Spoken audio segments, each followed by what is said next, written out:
আমার মুসলমান বন্ধুগণ, এই দুনিয়ার জমিনে একজন বড় আল্লাহর ওলি ছিলেন, যার নাম ছিল আমির বিন আনাস রাহমাতুল্লাহি আলাইহি। মনোযোগ দিয়ে শুনবেন।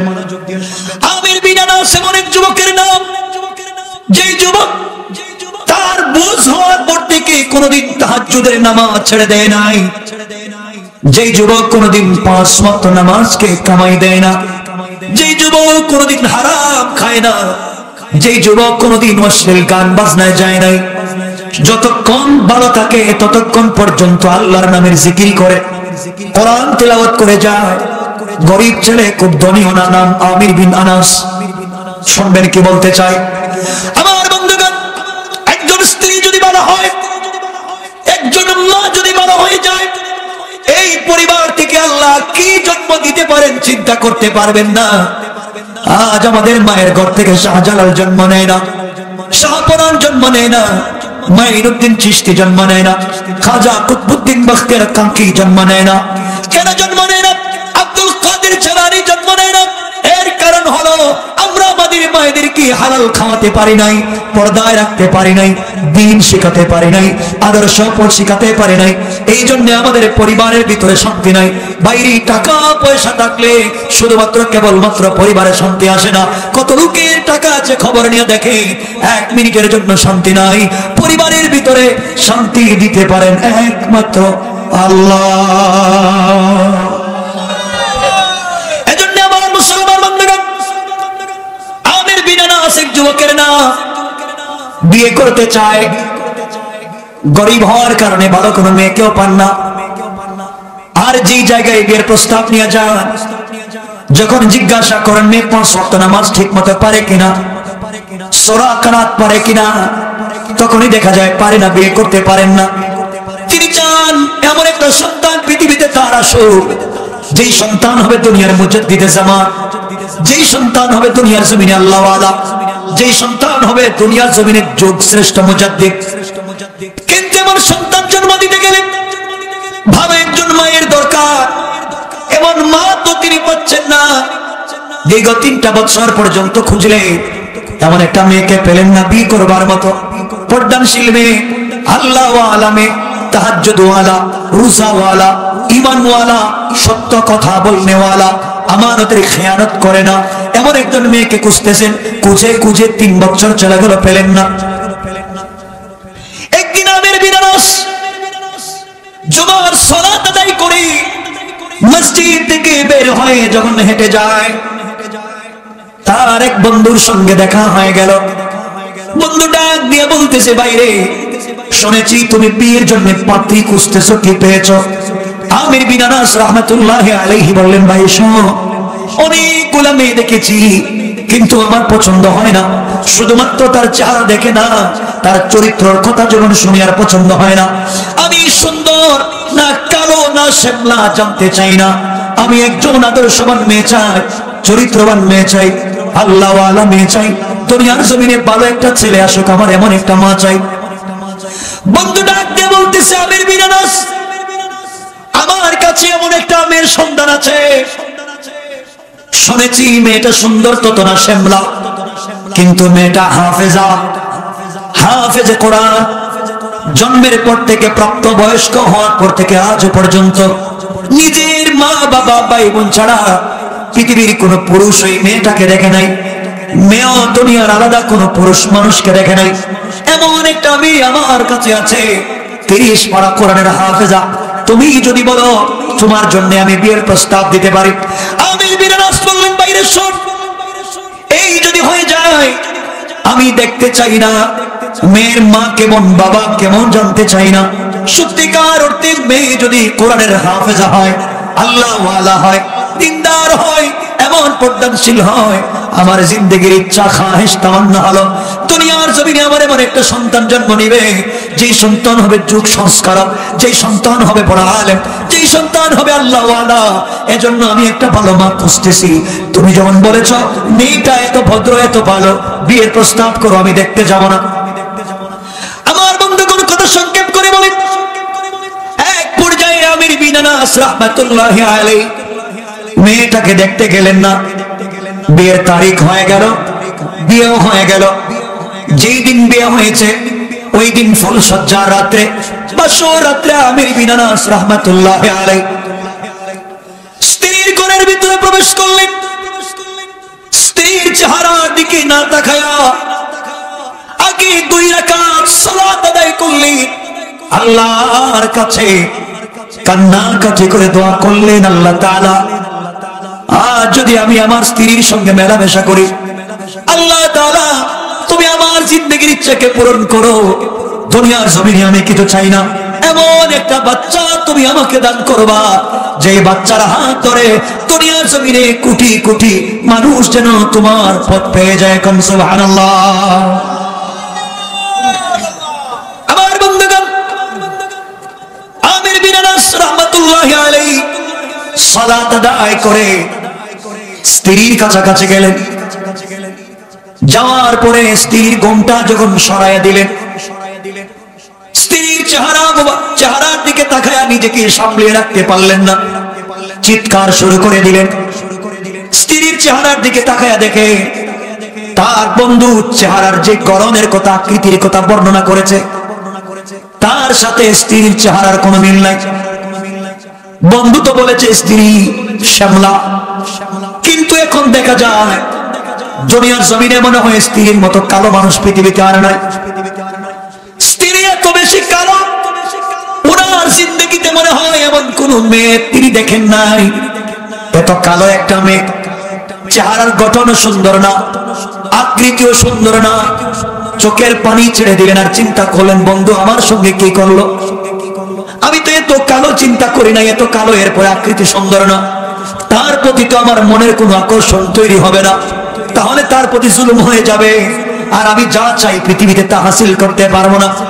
এই কথা চিন্তা করে আমির বিন আনাস রাহমাতুল্লাহি আলাইহি ঘর থেকে চিৎকার দিয়ে বের হয়ে গেলে, ঘরের বাহিরে গিয়ে দরজায় দাঁড়ায় আছে আর কান্না করে বলছেন, আল্লাহ তাআলা 3 বছর থেকে আমি খুঁজলাম পেলাম না, আর আজকে আমি বিয়ে করলাম তেমন একটা মেয়ে, আমি চেহারার দিকে তাকাতে পারি না। না না, এই বাড়িতে আমি আর থাকবো না, কারণ ঘরে গেলে স্ত্রীর হক আদায় করতে পারবো না, আমি তো জালেম হয়ে যাব। আমির বিন আনাস বাইরে দাঁড়িয়ে আছেন, এদিকে ওনার স্ত্রী সিজদার মধ্যে পড়ে গিয়া আল্লাহকে ডাক দিয়ে বলছে, আল্লাহ তাআলা তুমি তো আমাকে সৃষ্টি করেছো, তুমি তো আমাকে এমন আকৃতি দিয়ে তৈরি করেছো, আল্লাহ তাআলা আমি কালো হতে পারি, কিন্তু তোমার জাতে পাকের শপথ করে বলতে পারি আমার চরিত্রের মধ্যে কোনো কালিমা লেপন নাই।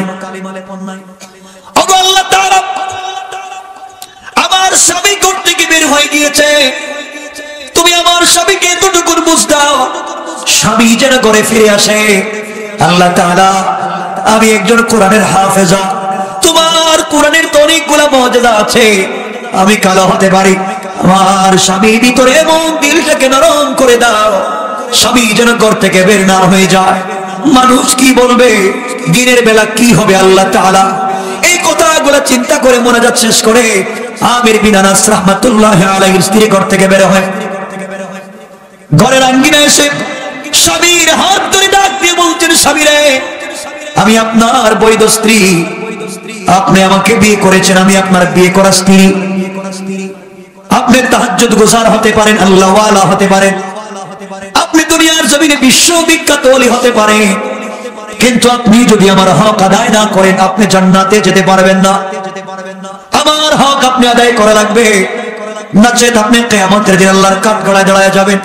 আমি কালো হতে পারি, যে আল্লাহ আপনাকে এমন করে তৈরি করেছেন ওই আল্লাহ তো আমাকে কালো করে তৈরি করেছে, কিন্তু আমি বিশ্বাস রেখে বলতে পারি আমি জীবনে কোনোদিন আমার চরিত্রে দাগ লাগতে দেই না। আবার মুসলমান বন্ধুগণ, এক পর্যায়ে আমির বিন আনাস রাহমাতুল্লাহি আলাইহি অনেক কথা চিন্তা করে ঘরের ভিতরে গেলেন। লম্বা কথা সংক্ষেপ করে বুঝাই, স্ত্রীর সঙ্গে এক পর্যায়ে মেলামেশা করলেন, গোসল করলেন, ফজরের সালাত আদায় করলেন, এরপর ঘর থেকে বের হয়ে গেলেন। স্ত্রী মনে করেছে স্বামী সকালবেলা ঘর থেকে বের হয়েছে, হয়তো কিছু হাঁটাহাঁটি করে ঘরের ভিতরে আবার ফিরে আসবে। কিন্তু আমির বিন আনাস ঘর থেকে বের হয়ে গেলেন।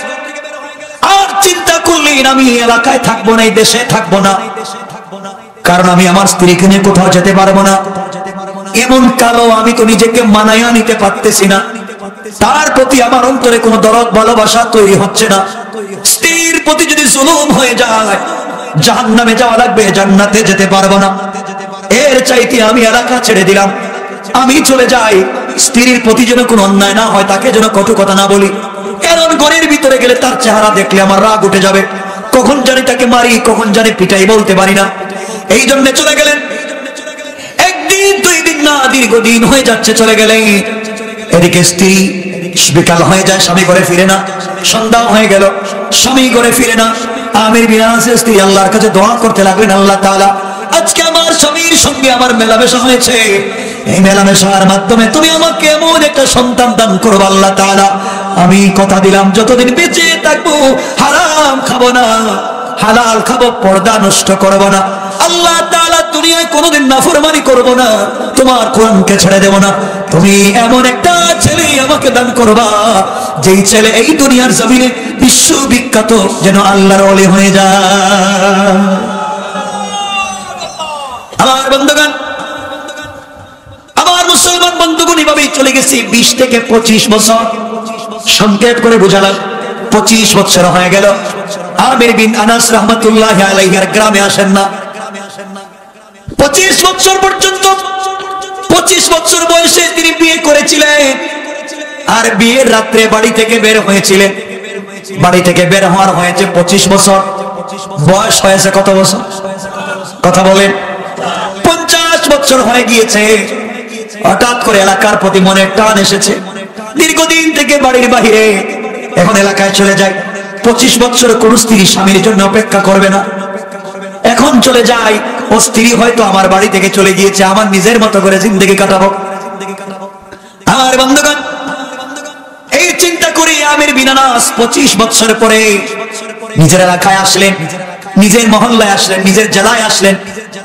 নিজের এলাকায় এসে জুমাবার ছিল, কাছাকাছি বিশাল বড় কেন্দ্রীয় মসজিদ, সেন্ট্রাল মসজিদ, পুরা জেলার সব থেকে বড় মসজিদ। এই মসজিদের ভিতরে ঢুকে গেলেন জুমার সালাত আদায়ের জন্য। 25 বছর হয়েছে তিনি আর এলাকায় আসেন নাই। এই 25 বছর পর্যন্ত তার বিশ্বাস, স্ত্রী তো আমার জন্য অপেক্ষা করতে পারে। কথা বলে, আমাদের স্ত্রীরা তো 3-4 দিন টেলিফোনে কথা না বলে যেতে পারে, ঠিক না? স্বামী রাইকেই চলে যায়। এই যে একটা ক্রিকেটার বলা নেই বলতে না, হ্যাঁ, আরেক বেচারার বিয়ে করা বউ বাচ্চা আছে, আবার বিয়ে করে ফেলেছে। ঠিক বললাম না? আরেক বেচারার বিয়ে করা বউ বাচ্চাও আছে, এই বিয়ে করে ফেলেছে। ভালো করছে, বিয়ে করে ফেসবুকেও দিছে, দিছে না? দেওয়ায় ভালো হয়েছে, ভালো হয়েছে না? আজকাল কি বিয়ে করে ফেসবুকে দিলে একটা জিনিস ভালো হয়, যে কেউ যদি দাবি করে ওয়ারি সূত্রে, তাহলে দলিল নিয়ে হাজির হয়ে যায়। ঠিক বল? যেহেতু যারা বিয়ে করছে, এখন আরেকজন কইতেছে তার বউ। এতদিন চিনছিলাম মেয়েরা সতীন হয়, এখন ছেলেরা হয়ে গেছে সতীন। ঠিক বললাম না? এগুলো হালাল না হারাম?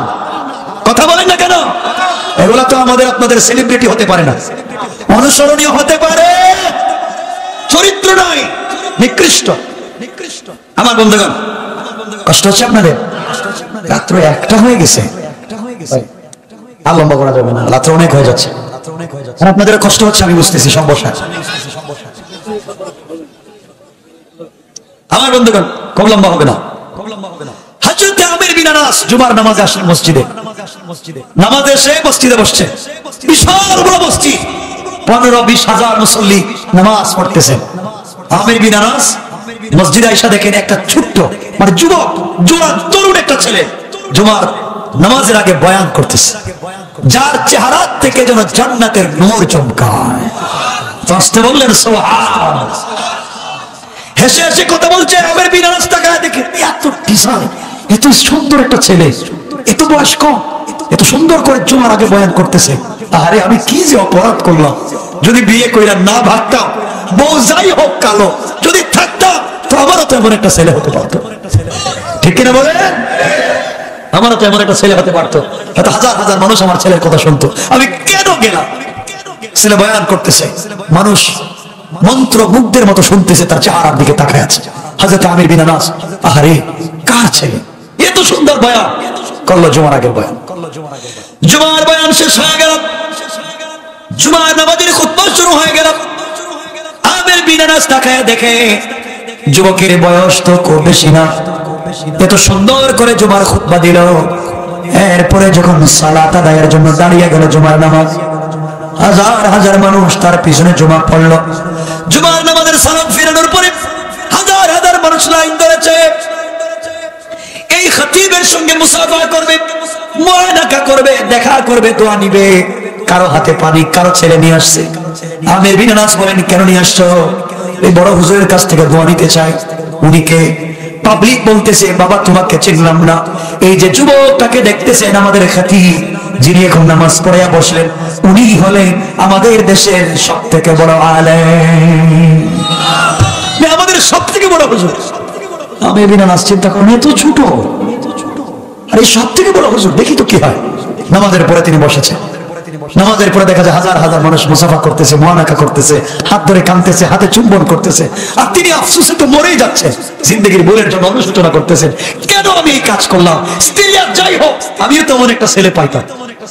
কথা বলেন না, কেন কেন এই কাজটা করলাম, চিন্তা করতেছে।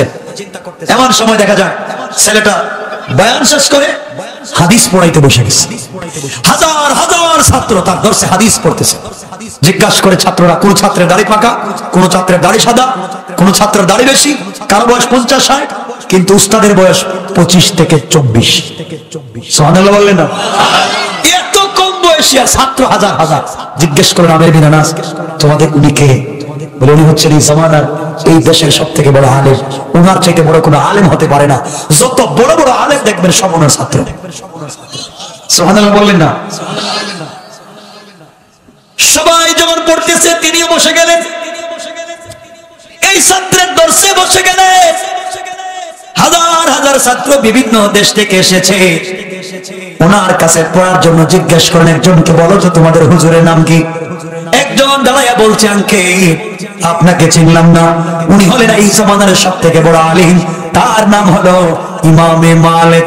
সুবহানাল্লাহ, আল্লাহু আকবার। ইমাম মালিক, যার নামে মালিকি মাযহাব, উনি তো ইমামে মালিক। তিনি বলেন, নামই তো শুনি নাই। ইমামে মালিক, আমি 25 বছর দেশে ছিলাম না, আর এই 25 বছরের দেশে কত পরিবর্তন চলে আসে। এত বড় আলেম, হাজার হাজার ছাত্র, তারও কৌতূহল। তিনি বসে গেলেন। আমার মুসলমান বন্ধুগণ, দর্শ চলতে থাকলো আসরের আগ পর্যন্ত। আসর পর্যন্ত দর্শ শেষ হয়ে গেল। সকল ছাত্ররা ইমামে মালিকের সঙ্গে দেখা করে করে সবাই চলে গেল। আমির বিন আনাস যান না, তিনি বসে আছেন। জিজ্ঞেস করলেন কাছে গিয়ে, হুজুর আপনার সঙ্গে কি আমি কিছু কথা বলতে পারি? ইমামে মালিক বললেন, বলেন আঙ্কেল, আপনাকে তো আমি কোনোদিন দেখি নাই। আমির বিন আনাস বললেন, বাবা আমি একজন পথিক মুসাফির, এই দেশের ভিতরে আমি দীর্ঘদিন পর্যন্ত আসি নাই। আমি এসেছি, তোমার বাড়ি কোথায়, তোমার বাবার নাম কি? ইমামে মালিক ডাক দিয়া বলেন, আঙ্কেল আপনি আমার বাবাকে চিনবেন না, আমার বাড়ি এখান থেকে 5 কিলোমিটার সামনে। আমি এই মসজিদের খতিব দীর্ঘদিন থেকে, কিন্তু আপনাকে দেখি নাই। সকল মানুষকে চিনি, কিন্তু আপনাকে আমি চিনি না। আমির বিন আনাস বললেন, বাবা আমি মুসাফির, পথিক, রাত্র গভীর হয়ে গেলে আমি কোথায় যাব? তুমি কি আমাকে আজকে তোমার বাড়িতে মেহমান হিসাবে নিতে পারবে? ইমামে মালিক বললেন, আঙ্কেল পথিক মুসাফির, আপনাকে আমার বাড়িতে মেহমান হিসাবে নিতে আপত্তি নাই, কিন্তু আমার বাড়িতে আছেন একজন মাত্র ব্যক্তি, তিনি আমার মা। আমার মায়ের অনুমতি ছাড়া আমি কাউকে ঘরে ঢোকাতে পারবো না। আমার মায়ের অনুমতি ছাড়া আমি কাউকে ঘরে নিতে পারবো না। আমির বিন আনাস বললেন, চলো, তোমার মায়ের অনুমতি নিয়ে আমাকে নিয়ে চলো যায়। আর আমির বিন আনাস চিন্তা করলেন, দেখি তো আবার গ্রাম কোনটা, ছেলের গ্রাম কোনটা। ইমামে মালিক যখন রাস্তা দিয়ে হাঁটতে লাগলেন, দুজন গল্প করতেছেন। গল্প করে করে যখন বাড়ির সামনে দিয়ে চলে যায়, আমির বিন আনাস তাকায় দেখে, গ্রামটা তো আমার চিনা চিনা লাগে। এই গ্রামে ঢুকে গেলেন। ইমামে মালিক যেই বাড়ির পথ ধরলেন, আমের বিন আনাস আশ্চর্য হয়ে গেলেন। এই বাড়ির রাস্তা তো চিনা চিনা লাগে, 25 বছর আগের বাড়ি, এটা তো আমার বাড়ি মনে হয়। আল্লাহু আকবার বলেন, আর জোরে বলেন আল্লাহু আকবার। আমের বিন আনাস আশ্চর্য হচ্ছেন, ছেলেটা কোথায় যায়, কোথায় যায়? যেতে যেতে যেতে যেতে ইমামে মালিক এমন বাড়ি থেকে দাঁড়ালেন, ঝুপড়ি একটা বাড়ি, ঝুপড়ি করে একটা বাড়ি, ওখানে দাঁড়িয়ে গেলেন। আর ইমামে মালিক বলেন, আঙ্কেল এটা আমার বাড়ি। আমের বিন আনাস চোখের পানি ছেড়ে দিলেন, হাউমাউ করে কাঁদতে লাগলেন, কিছু বলতে পারতেছেন না, মনে মনে বলতেছেন এটা তো আমার বাড়ি, এই বাড়ি থেকে তো আমি রাত্রবেলা বের হয়েছিলাম। এই ছেলে বলতেছে এই বাড়ি তার, ছেলে কোত্থেকে আসলো, আর আমার বাড়ি বা কোত্থেকে নাকি দখল হয়ে গেছে। তিনি বললেন, বাবা এই বাড়ি কি সত্যি তোমার? হ্যাঁ আমার। ঘরে কে আছে? ঘরে আমার মা আছে। আপনি এখানে যান, আমি আমার মায়ের সঙ্গে কথা বলে আপনাকে ঘরে নেব। ইমামে মালিক ঘরের ভিতরে ঢুকে গেলেন। ঘরের ভিতরে ঢুকে মাকে বললাম, মা যান, একজন প্রতীক মুসাফির বৃদ্ধ মানুষ এসেছেন, রাত্রবেলা থাকতে চান, আমরা কি আমাদের ঘরে ব্যবস্থা করে দিতে পারি? মা বললেন, বাবা মুসাফির যখন এসেছে, তুমি আর আমি এক জায়গায় থেকে যাও, মুসাফিরকে আলাদা রুম দিয়ে দেব। আমি বিছানা পরিষ্কার করে মুসাফিরের জন্য খাবার তৈরি করি, কারণ মুসাফিরকে খাওয়ালে আল্লাহ খুশি হয়ে যায়। আমি কাজটা করি, তুমি মুসাফিরকে ঘরে নিয়ে আসো। এমন সময় মা ইমামে মালিক ঘরের বাহিরে আসলেন, আর ডাক দিয়া বলেন, প্রতীক মুসাফির আপনি ঘরে আসেন। এই ঘরের ভিতরে আমার ভাই নাই, আমার বাবা নাই, আমার কেউ নাই, শুধু আছেন মা। আপনাকে একটা কথা বলি, আজ থেকে 20-25 বছর আগে নাকি আমার বাবা হারিয়ে গিয়েছে, এই জন্য আমার বাবাকে আমিও চিনি না। আপনি আসেন, আপনি আমার বাবার মতো। এই বুড়ো মানুষ, বৃদ্ধ বয়সের মানুষকে বাহিরে দাঁড়া করে রাখা যায় না। আমের বিন আনাস বললেন, বাবা তোমার ঘরে যেতে পারি, একটা কথা মনে রাখো, তোমার মা ঘরের ভিতরে আছে, তোমার মাকে বলো ঘরের বাহিরে এসে পর্দার সাথে দাঁড়ায়া যদি আমার সাথে 1 মিনিট কথা বলেন, আমি ওনার সঙ্গে 1 মিনিট কথা বলে পারমিশন নিয়ে ঘরের ভিতরে ঢুকতে চাই, তুমি নিয়ে আসো। হযরত ইমামে মালিক ঘরের ভিতরে গেলেন, মাকে বললেন, মা যান, প্রতীক মুসাফির আপনার সঙ্গে কথা বলতে চায়। এরপরে ঘরে আসতে চায়। মা ঘরের বাহিরে আসলেন, সালাম দিলেন। প্রতীক মুসাফির আমের বিন আনাস ডাক দিয়া বললেন, আপনাকে আমি চিনি না, কিন্তু এই বাড়িটা আমার ছিল, কেমন করে দখল হয়ে গেছে আপনাকেও চিনি না, এই ছেলেটাকেও চিনি না। এই কণ্ঠ দিয়ে যখন কথা বলেছে, ইমামে মালিকের মা চিন্তা করে নিয়ে তো আমার স্বামীর কণ্ঠ আমের বিন আনাস। আল্লাহু আকবার, আরো জোরে বলুন আল্লাহু আকবার। তিনি চিন্তা করেন, আমার স্বামীর কণ্ঠ তো এমন। ও বলতেছে, প্রতীক মুসাফির কি বুঝলাম না। ইমামে মালিকের মা বললেন, প্রতীক মুসাফির মনে যদি কিছু না নেন, আপনাকে একটা কথা জিজ্ঞাসা করি। আমি তো পর্দা খুলতেছি না, এই জন্য আপনাকে না দেখে বলতেছি। আপনি বলেন তো, আপনার কণ্ঠ আমার চিনা চিনা লাগে, আপনার নাম কি? আমের বিন আনাস। এমন সময় আমের বিন আনাস বললেন, হ্যাঁ আমার নাম আমের বিন আনাস। তুমি কে? অমুক। হ্যাঁ আমি অমুক। তাহলে তুমি আমার স্ত্রী, আমি তোমার স্বামী। আমি 25 বছর আগে বাড়ি থেকে বের হয়ে গিয়েছিলাম, এটা আমার বাড়ি। আজকে আমি বাড়িতে এসেছি, আমি তোমার স্বামী, ভুল করেছি, তোমাকে অনেক কষ্ট দিয়েছি। বলো তো, বলো তো, ঘরে আগে পরে ঢুকবো।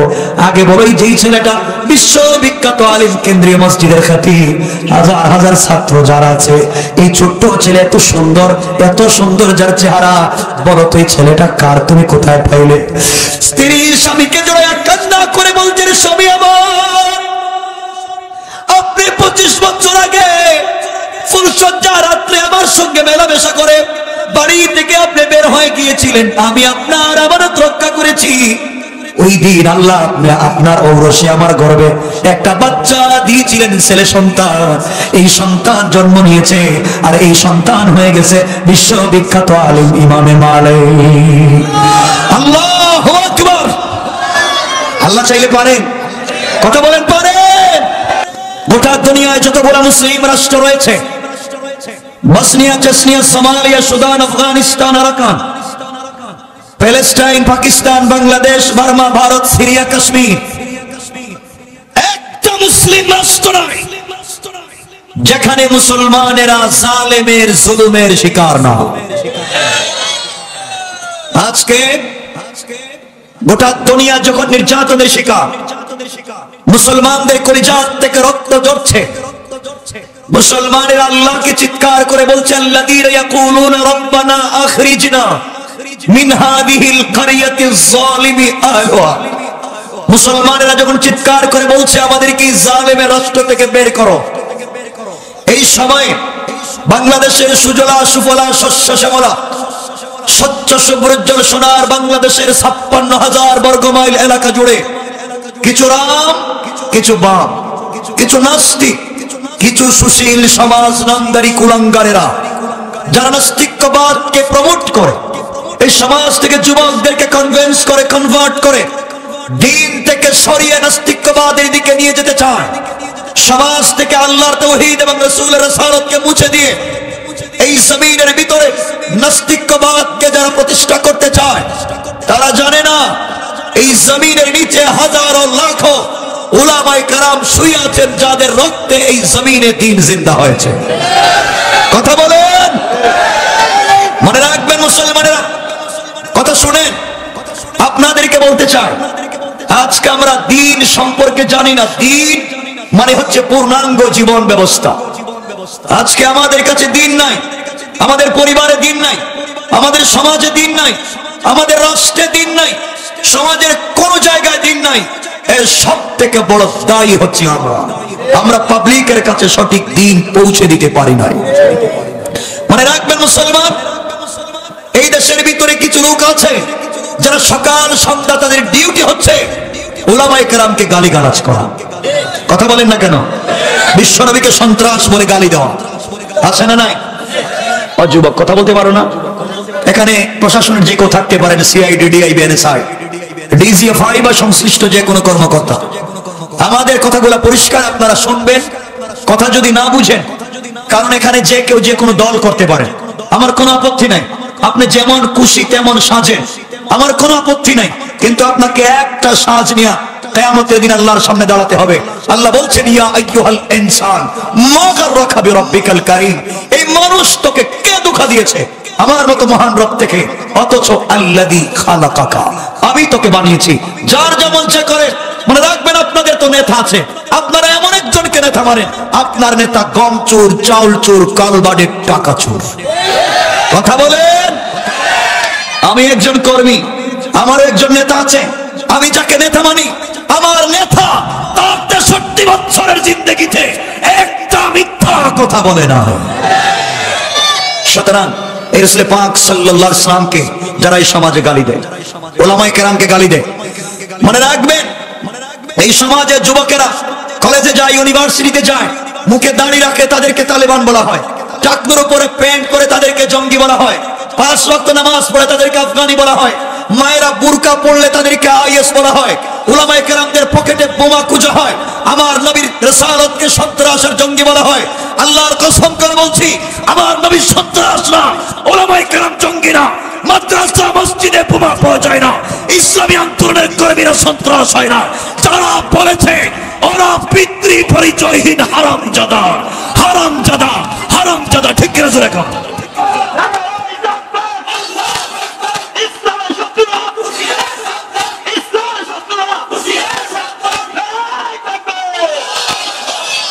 মনে রাখবেন মুসলমান, এই জমিনে আল্লাহ রাব্বুল ইজ্জত ওয়াল জালাল রাসূল পাককে এই জমিনে পাঠিয়ে দেওয়ার মাধ্যমে নবুয়ত এবং রিসালাতকে খতম করেছেন, পরিসমাপ্তি ঘটিয়েছেন। তারপরে কোন নবী আসবেন না, তারপরে কোন রিসালাতও আসবে না, কোন রাসূলও নাই, তিনি শেষ নবী। তার দায়িত্বগুলা যারা ওয়ারাসাতুল আম্বিয়া তাদের উপর ন্যস্ত করা হয়েছে। এরপরেও যারা এই ভারতবর্ষে অনেক লোক আছে যুগে যুগে যারা নিজেদেরকে নবী দাবি করেছে, গোলাম মির্জা গোলাম আহমদ কাদিয়ানি, কাদিয়ানে যার বাড়ি, নিজেকে নবী দাবি করে বাংলাদেশে হোসনে দালান থেকে নিয়ে পুরান ঢাকার লালবাগ থেকে নিয়ে সকল জায়গায় যারা বিভিন্ন দলে গ্রুপে বিভক্ত হয়ে নাস্তিকবাদকে প্রমোট করে এই সমাজের মানুষকে হারাম ভক্ষণ করার জন্য যারা অন্যকে নবী দাবি করে, ওই নবীর অনুসরণ করে আমার নবীর নবুয়তকে অস্বীকার করেছে, এরা প্রকাশ্য কাফের। কথা বলেন।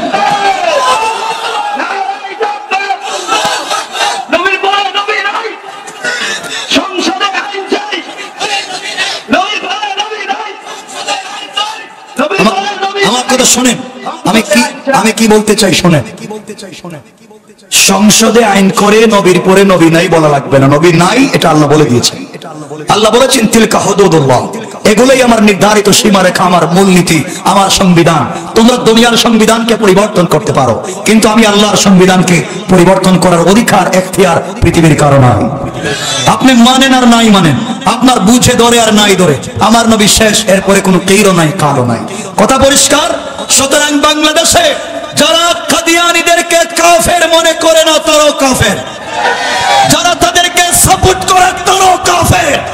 আর আমাদের বুথে যারা সংসদ সদস্য হয়, সংসদে বসে কাদিয়ানীদের পক্ষে কথা বলবে, 30 লক্ষ ইসলামী আন্দোলনের কর্মী জিন্দা, ওদের পিঠের চামড়া উঠায় দেওয়া হবে, পিঠের চামড়া উঠায় দেওয়া হবে।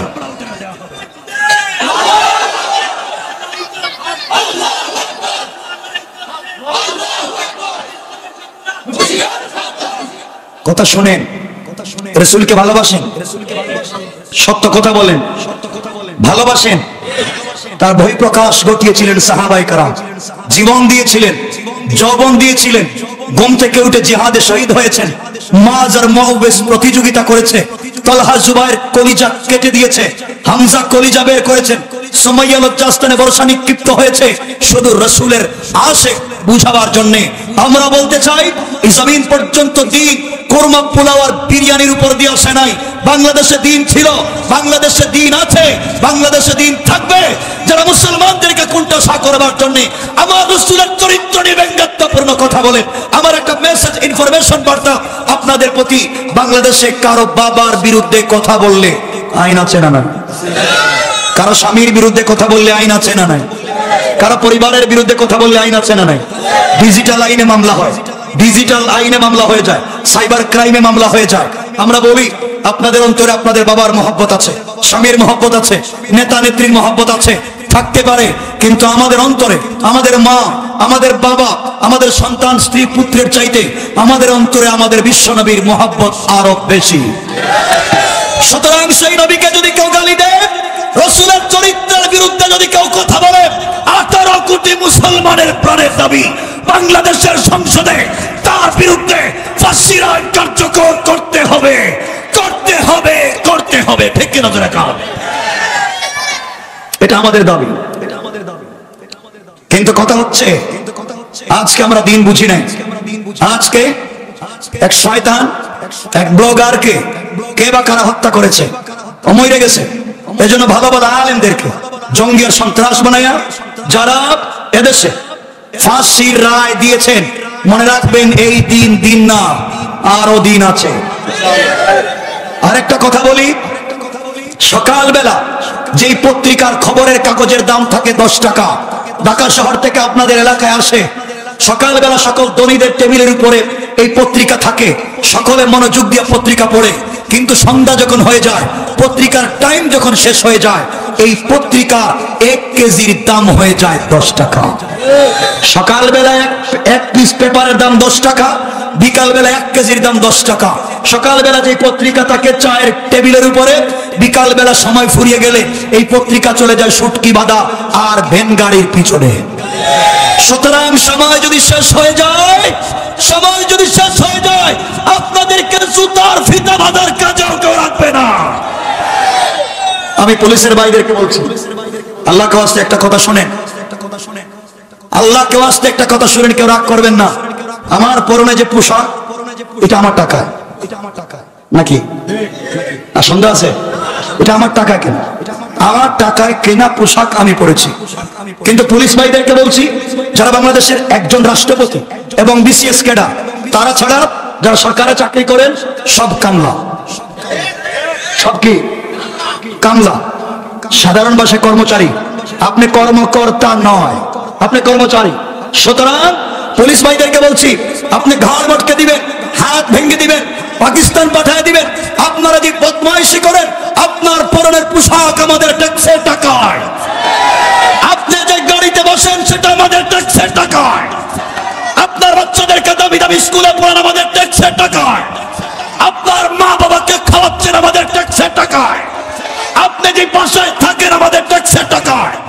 আমাদের টাকায় খেয়ে পরে সম্মান দিয়ে কথা বলুন, নচেত জুতা পেটা করে সমাজ থেকে উঠায় দেওয়া হবে। ঠিক কিনা বলেন? সম্মান দিতে চিনলেন না, সম্মান দিতে জানেন না। কার টাকা খান আর কার সাথে কি কন? কষ্ট হচ্ছে আমার কথায়? কষ্ট হচ্ছে?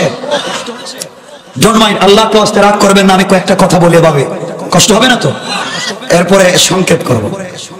সমাজে তো বিষাক্ত হওয়ার পিছনে কয়েক দিক থেকে আমি কয়েকটা কথা বলি, কেউ রাগ করবেন না, শুধু শুনবেন বাস্তব কিনা। সমাজে তো নষ্ট হওয়ার পিছনে কারণ হলো এই সমাজের মসজিদে দিন নাই, মাদ্রাসায়ও দিন নাই, খানকায়ও নাই, রাষ্ট্রেও নাই।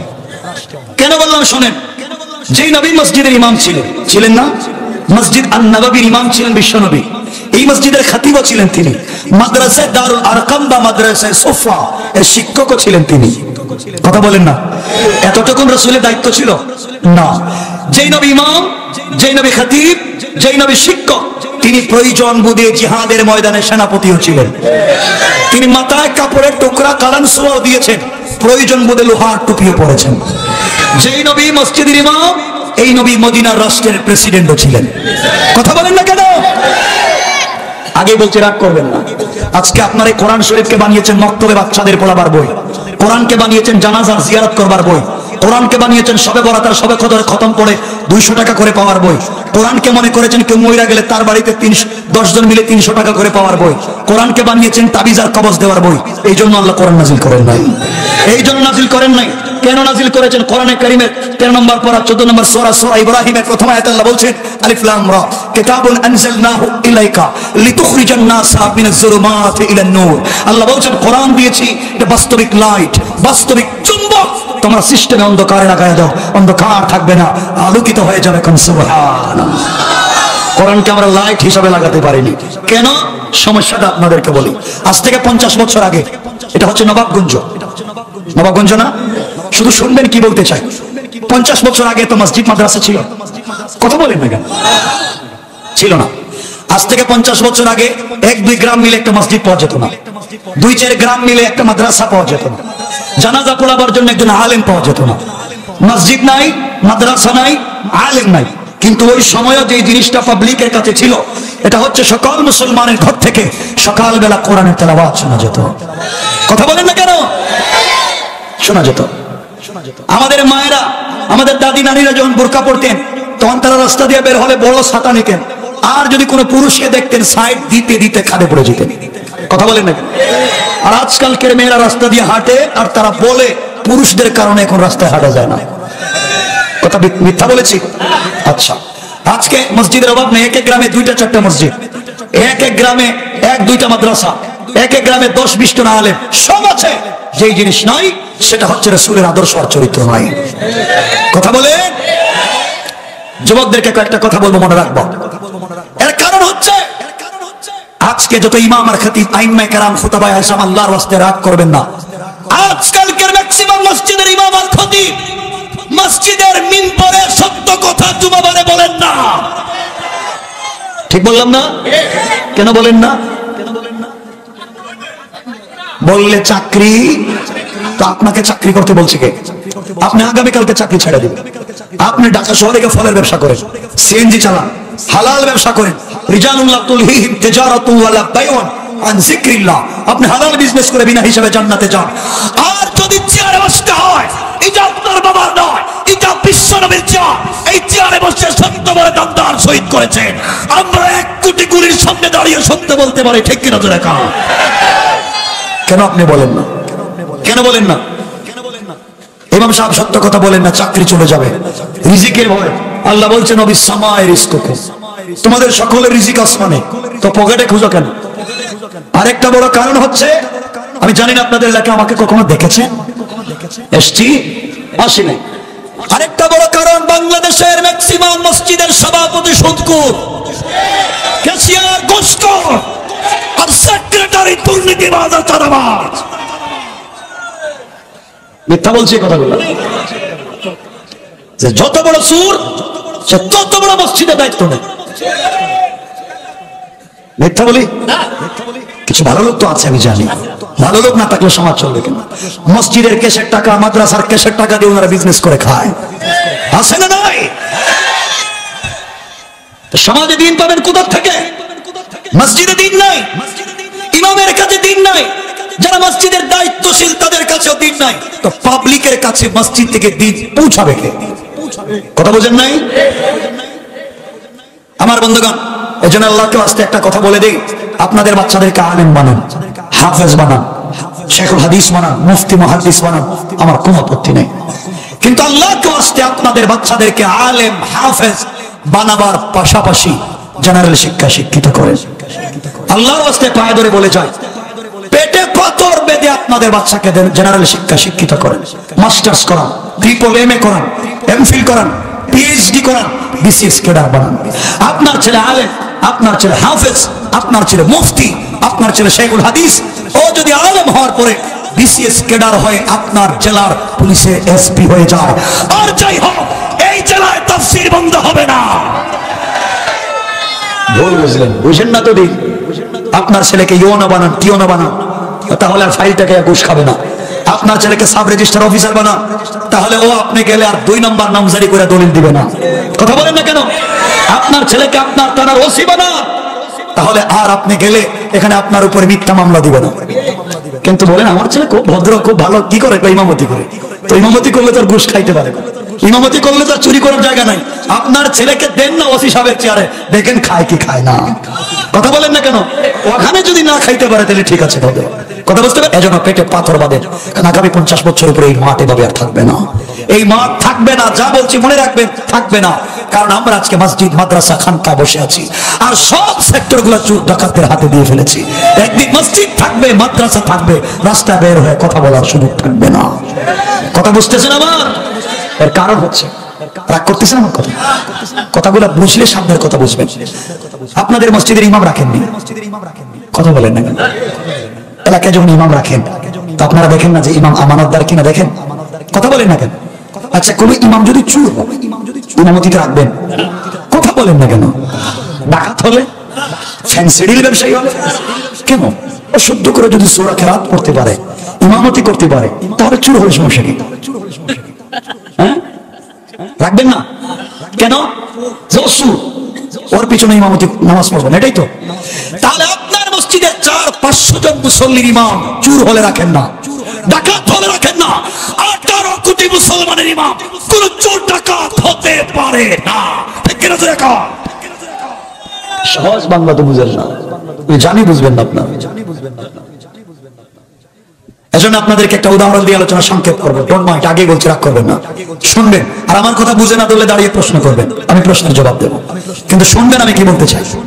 আমার বন্ধুগণ, একটা গাড়ি, একটা কি বাস, এই যে নবাবগঞ্জ থেকে মতিঝিলে যাবে বা গুলিস্তানে যাবে, গাড়ির সিট আছে 40টা। কয়টা? 40টা। এয়ার কন্ডিশন গাড়ি, এয়ার করা, ডিজাইন করা, স্মার্ট একটা গাড়ি, বাস। যাওয়ার পথে কোন নদী পাওয়া যায়? কথা বলেন নাকি? কি নদী? বুড়িগঙ্গা পাওয়া যায় না নাকি? ধলেশ্বরী বুড়িগঙ্গা তো পাওয়া যায়, পাওয়া যায়। কি বলতে চাই শোনেন, এটা গাড়ি যাবে আপনাদের নবাবগঞ্জ থেকে ঢাকা, গাড়ির সিট আছে 40টা। কয়টা? খুব মনোযোগ দিয়ে শুনবেন, 40টা। 10টা সিটে বসেছে বাংলাদেশের বিশ্ববিখ্যাত 10 জন পীর। কয়জন? বিশ্ববিখ্যাত পীর। আরো 10টা সিটে বসেছে বাংলাদেশের বিশ্ববিখ্যাত 10 জন শাইখুল হাদিস, বড় হুজুর। কয়টা গেছে? আরো 10টা সিটে বসেছে বাংলাদেশের বিশ্ববিখ্যাত 10 জন আল্লামা, খতিব। কয়টা গেছে? আরো 10টা সিটে বসেছে বাংলাদেশে বিশ্ববিখ্যাত 10 জন মুফতি। কয়টা সিট? গাড়ির সিটে বসেছেন আলেম, হাফেজ, আল্লামা, মুফতি, শেখুল হাদিস, পীর। 40টা সিট ফিলা। আপনারা বলেনি গাড়ির মতো বরকতি গাড়ি আছে? সবাই বলেন না? গাড়িতে বসে বসে কেউ তাসবিহ পড়তেছে, কেউ জিকির করতেছে, কেউ কোরআন পড়ছেন, কেউ তো বিসনাদিল মুত্তাসিলিম মিন নাগিল আল ইমামিল হুমা হাদিসের সনদ দিচ্ছেন, কেউ তো নিজের মতো করে দ্বীনের কাজ করে যাচ্ছেন। প্যাসেঞ্জারের সিটে বসে সবাই আল্লাহর নামের জিকির করছেন, পুরো গাড়িটা আল্লাহর নামের জিকিরে মুখরিত। গাড়ি যাবে কোথায়? কথা বলেন না কেন? ঢাকা মতিঝিলে গুলিস্তানে যাবে। আমার মুসলমান বন্ধুগণ, গভীর মনোযোগ। 40টা সিটের মধ্যে শেখুল হাদিস, আল্লামা, মুফতি, খতিব সবাই বসে নিজের মতো করে জিকির করে করে প্যাসেঞ্জারের সিটে বসে যাচ্ছে। গাড়ি যাবে মতিঝিলে। গাড়ি যখন ছেড়ে দিয়েছে, এই গাড়ির মতো বরকতি গাড়ি আর নাই, সবাই বুজুর্গ আলেম প্যাসেঞ্জারের সিটে বসে আছে। কিন্তু ড্রাইভিং সিটে যাকে বসিয়ে রেখেছেন সে একজন মাতাল। সে কথা বলছেন না কেন? সে কি মাতাল? ড্রাইভিং সিটে মাতাল বসে আছে। একটা ট্যাবলেটের জায়গায় দুইটা খাইছে, এক বোতলের জায়গায় ডাবল খাইছে। গাড়ি যখন ছেড়ে দিয়েছে চলে যাবে মতিঝিলে, এই মাতাল ড্রাইভার বুড়িগঙ্গার কাছে গিয়া বাবু বাজার ব্রিজের উপরে উঠবার কথা ছিল, ব্রিজের উপরে না উঠে গাড়ি ছেড়ে দিয়েছে নদীতে। মাতাল হওয়ার কারণে গাড়ি ছেড়ে দিয়েছে নদীতে। গাড়িও ডুবেছে, গাড়িও ভেঙেছে, ড্রাইভারও মরেছে, কিন্তু প্যাসেঞ্জারের কিছু হবে না। হবে? হবে বুঝেন? হবে? আরে প্যাসেঞ্জারের সিটে পিসা বুঝেন না? মুফতি সাহেব বুঝুন, সব বড় হুজুর কি কর, সব শেষ। সমস্যা? সবাই তো জিকির করলেন, সব প্যাসেঞ্জারের সিটে কোনো মত কর নাই, কোনো জোয়া কর নাই, কোনো ফেন্সিলের ব্যবসায়ী নাই, সব তো ভদ্র, সব তো আল্লাহওয়ালা, সব তো তাহাজ্জুদওয়ালা। এরপরেও মরবে, কথা কয় না কেন? সমস্যা কোন জায়গায়? সমস্যা ড্রাইভিং সিটের। কথা বলে আমার মুসলমান বন্ধুগণ, বুঝাগের নবাবগঞ্জ থেকে মতিঝিল পর্যন্ত গাড়ি নিয়ে যেতে হলে শুধুমাত্র কেবলমাত্র প্যাসেঞ্জারের সিটে বসে জিকির করে লাভ নাই, প্যাসেঞ্জারের সিটে বসে হাদিস পড়ে লাভ নাই, প্যাসেঞ্জারের সিটে বসে তাসবিহ পড়ে লাভ নাই। ড্রাইভার যদি মাতাল হয়, ড্রাইভার যদি বুড়িগঙ্গায় চলে যায়, ড্রাইভারও মরে, গাড়িও ভাঙ্গে, পীরও যায়, মুরিদও যায়, খতিবও যায়, কেউ বাঁচতে পারে না। সুতরাং সবাইকে যদি বাঁচাইয়া সুস্থ মতে ঢাকা পর্যন্ত পৌঁছতে হয়, আগে প্যাসেঞ্জার ড্রাইভিং সিটের মাতালকে পাল্টা। আমার মুসলমান বন্ধুগণ, আপনারা সবাই মিলে প্যাসেঞ্জারের 40টা সিটে বসতে পারলেন, এই যোগ্যতা আছে, কিন্তু 40 জন মিলে একটা ড্রাইভিং সিটকে দখল করতে পারলেন না। কেন পারলেন না? ব্যর্থতা আপনাদের। এই জন্য আমার মুসলমান বন্ধুগণ মনে রাখবে, আমাদের 18 কোটি মুসলমানের ড্রাইভিং সিটে, 18 কোটি মুসলমানের ড্রাইভিং সিটে চোর, ডাকাত, বাটপার, মক্কুর, সুয়াকুর, ফেন্সিডিল ব্যবসায়ীদেরকে বসাইয়া খানকায় বসে জিকির করে লাভ নাই, মসজিদে বসে তাফসীর করে লাভ নাই, মাদ্রাসায় শুধু হাদিস পড়াইয়া লাভ নাই। 18 কোটি মুসলমানের ড্রাইভিং সিটের মাতাল যদি অ্যাক্সিডেন্ট করে গাড়ি খাদে যায়, ড্রাইভারও যাবে, 18 কোটিও যাবে, পীরও যাবে, মুরিদও যাবে, খানকাও যাবে, মসজিদও যাবে, মাদ্রাসাও যাবে, সব যাবে। সুতরাং সবাইকে যদি বাঁচাতে চাও, আগে 18 কোটি মুসলমানের ড্রাইভিং সিটের মাতালকে পাল্টা।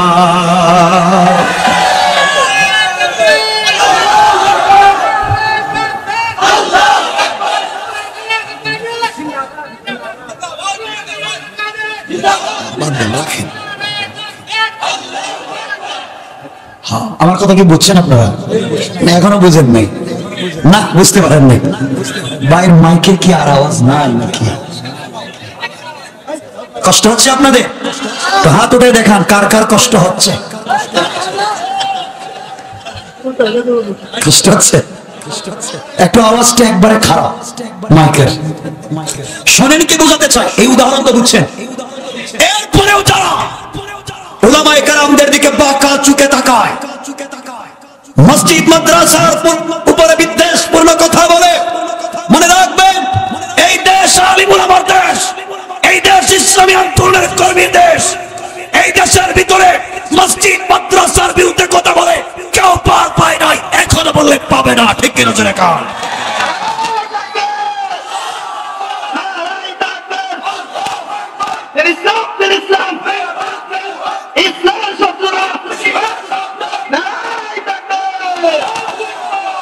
এরপরেও যারা বুঝেন না, তাদেরকে একটা উদাহরণ দিয়ে বুঝে সংক্ষেপে, যারা আলেম উলামা মাদ্রাসা মসজিদের বিরুদ্ধে গালাগালি করেন, আমার ভাষায় তারা আস্থা পাগল। কি পাগল? মানে পুরোটা পাগল, কম বেশ না। উদাহরণ দিয়ে বুঝিয়ে দিই। একজন প্রফেসর কি ঢাকা থেকে নবাবগঞ্জে আসবেন, এসে এসএসসি এইচএসসির ছাত্রদেরকে পরিদর্শন করবেন। তিনি ঢাকা থেকে নবাবগঞ্জে এসে জিজ্ঞাসা করেন, ছাত্ররা তোমরা কি অঙ্ক পারো? ছাত্ররা বলছে, স্যার আপনি কি বলছেন? আমরা এসএসসি এইচএসসির ছাত্র, আমরা কি অঙ্ক পারি না? আমরা সায়েন্স, আর্টস, অ্যালজেব্রা, জ্যামিতি, পরিণতি, অর্থনীতি, লসাগু, গসাগু সব জানি। কথা হলে একটা অঙ্ক করো। কি অঙ্ক? অঙ্ক হলো, আমি ঢাকা থেকে তোমাদের নবাবগঞ্জে আসতে সময় লেগেছে 40 মিনিট। কত মিনিট? তোমরা অঙ্ক করে বাহির করো এই মুহূর্তে আমার বয়স কত। পারবেন আপনারা? ছাত্ররা কানে কলম ঢুকাই দিচ্ছে, চক্ষু বন্ধ করে বলতেছে এটা সার না গাঁজা খাইয়েছে। 40 মিনিটে ঢাকা থেকে নবাবগঞ্জে আসছে, এর সাথে বয়সের কোনো সম্পর্ক আছে? কোন ছাত্র পারে না। প্রিন্সিপাল যিনি ছিলেন উনি মনে মনে বড় খতনার দোয়া করতেছে, লা ইলাহা ইল্লা আনতা সুবহানাকা ইন্নী কুনতু মিনাজ জালিমিন। আল্লাহ প্রশ্ন তো ছাত্রদেরকে জিজ্ঞাসা করছে, যদি আমারই জিজ্ঞাসা তাহলে আমি যাবো কই? আমিও তো জানি না। কেউ পারে না। স্কুলের ফার্স্ট, সেকেন্ড, থার্ড কেউ পারে না। একটা ছাত্র জিন্দেগিতে ক্লাসে পড়া পারে না, বেঞ্চের নিচে ঘুমায়। এমন উদ্ভট প্রশ্ন শুনে আস্তে আস্তে বেঞ্চের নিচ থেকে বাইরে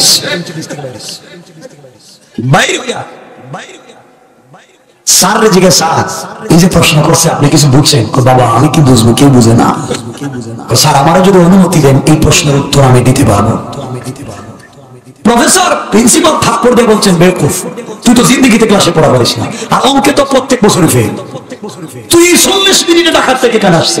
বয়স কেমনে বাইরে করবে? কইটা আমার জানা আছে, এটা সহজে আমি জানি, এই লাইন সম্পর্কে আমার ধারণা আছে। কটাইলে অঙ্কটা কর। কাগজ কলম হাতে নিয়ে কিছু সময় ধ্যান ধরে কাগজে আঁকাইয়া বলতেছি, বেকুফের তো একটা উত্তর দেওয়া দরকার। কিছুক্ষণ পরে বলছে, স্যার আপনার বয়স পাইছি। তো কত পাইলে? এই মুহূর্তে অঙ্ক করে দেখলাম বর্তমানে আপনার বয়স 60 বছর। 60। প্রফেসর তো রেগে মেগে গরম, তুমি বুঝলে কেমনে? আমার বয়স 60 হতে পারে, 70 হতে পারে, 40, 45, 50 হতে পারে। অঙ্কের ফলাফল শুদ্ধ হতে পারে, ভুল হতে পারে, কিন্তু বাবা তুই যে বয়সটা 60 বছর বাহির করলে, অঙ্ক করতে গেলে তো সূত্র লাগে। কথা বল না, সূত্র ছাড়া অঙ্ক হয়? অঙ্ক করতে গেলে সূত্র লাগে। কোন সূত্রে অঙ্ক করে বের করলে আমার বয়স 60? অঙ্কের সূত্রটা কম। অঙ্কের সূত্র শুনবেন? অঙ্কের সূত্র হলো, এটা কোন জায়গায় পাবেন? এই শিক্ষা যেতে বসকে কোন ভার্সিটিতে নেই, এটা কোনো সূত্রই না। অঙ্কের সূত্র হলো, আমার বাড়িতে আমার একটা ভাই আছে, অঙ্কের সূত্র পেতেছে। এমন সূত্র কোনদিন শুনছে? আমার বাড়িতে আমার একটা ভাই আছে, সে আধা পাগল, এর বয়স 30, আর আপনি আস্তা পাগল, আপনি পুরো পাগল, আপনার বয়স 60। কথা শুনুন, আধা পাগলের অর্ধেক পাগলের 30 হইলে পুরো পাগলের কত হয়? 60 হয় না? সুতরাং সমাজে যারা ফেন্সিডিল ইয়াবা খেয়ে সমাজ বাংলাদেশে টাকাকে বিদেশে পাচার করে, জনগণের গালে চাপে টাকা করে যারা নেতা হয়ে উলামায়ে কেরামের বিরুদ্ধে কথা বলে, তারা সমাজের আস্থা পাগল। ঠিক কিনা জোরে কারা? এদেরকে চিনে রাখা লাগবে। আমার বন্ধুগণ, সুতরাং এই অবস্থান থেকে সমাজকে বাঁচাতে হলে কোরআনের দিকে আমাদেরকে যাওয়া লাগবে। কোরআন আমাদেরকে কি মেসেজ দিতে চায়, কি ইনফরমেশন দিতে চায়, আমরা জানতে চাই ইনশাআল্লাহ। কিন্তু কথা হচ্ছে, আপনাদেরকে কিছু বললেই বলেন ব্যস্ত, আসো না তাফসিরে, ব্যস্ত, আসো না ওয়াজে, ব্যস্ত, আসো না ইসলামী আন্দোলন করি, ব্যস্ত, আসো না নামাজে, ব্যস্ত। কি নিয়া? গাড়ি নিয়া, বাড়ি নিয়া, বউ নিয়া, বাচ্চা নিয়া, সম্পদ নিয়া, বিজনেস নিয়া। আরে ভাই তুমি সকাল আর দিন রাত দিন যা ব্যস্ত দুনিয়া নিয়া, তুমি জানো না তোমার চাইতে বেশি ব্যস্ত আজরাইল তোমাকে নিয়া। তুমি জানো না। আজ তুমি মনে করেছো নবাবগঞ্জের মানুষ, শোনো, মনে করেছো আগামীকালকে কয়েক কোটি টাকার বিজনেস করবা, তোমার কয়েকটা পার্টি আছে, তোমার কাপড়ের বিজনেস, রড সিমেন্টের বিজনেস, কালকে 2, 4, 5-10 কোটি টাকার বিজনেস করবা, সকালবেলা চিন্তা করে দোকান খুলেছ, পার্টিকে মাল সবজিয়ে দিয়েছ, টাকা ক্যাশে জমা করেছ, বিকেল বেলা টাকা গুনতে ক্যাশের বাক্স খুলে টাকা গণবা, বিজনেস তোমার, টাকা তোমার, কিন্তু তুমি জানো না তোমার ক্যাশের বাক্সের ভিতরে আজরাইল বসা। আমি জানতে চাই তুমি কিসের ব্যস্ত, কিসের ব্যস্ত? আজরাইল আল্লাহকে ডাক দিয়ে বলছে আল্লাহ আমসিক আও আতরুক, ও বলতেছে টাকা তা, ও বলে বিজনেস না, তুমি বলো ছাইড়া দিব না ধরবো। আল্লাহ কই টাকায় হাত দেওয়ার আগে ফালাইয়া দে। কথা বলেন, তা আপনি কিসের ব্যস্ত? কিসের ব্যস্ত যুবক? শোনো কি বলতে চাই, শোনো নবাবগঞ্জের মানুষ, মনে করো আপনাদের এলাকার একজন বিশিষ্ট শিল্পপতি একটা বাড়ি বানিয়েছেন 3 তলা। কয় তলা? একতলা করেছেন ডায়মন্ড দিয়া, আরেক তলা স্বর্ণ দিয়া, আরেক তলা রৌপ্য দিয়া, বিশাল ডিজাইন করা বাড়ি, স্মার্ট বাড়ি, সবাই দেখতে চায়। বাড়ির অর্নামেন্টস আর জুয়েলারি এনেছেন সিঙ্গাপুর থেকে, টাইলস আর সিরামিক এনেছেন কানাডা, অস্ট্রেলিয়া থেকে, ডিজাইন করা বিউটিফুল বাড়ি, হাজার হাজার টাকা খরচ করে বাড়ি বানিয়েছেন।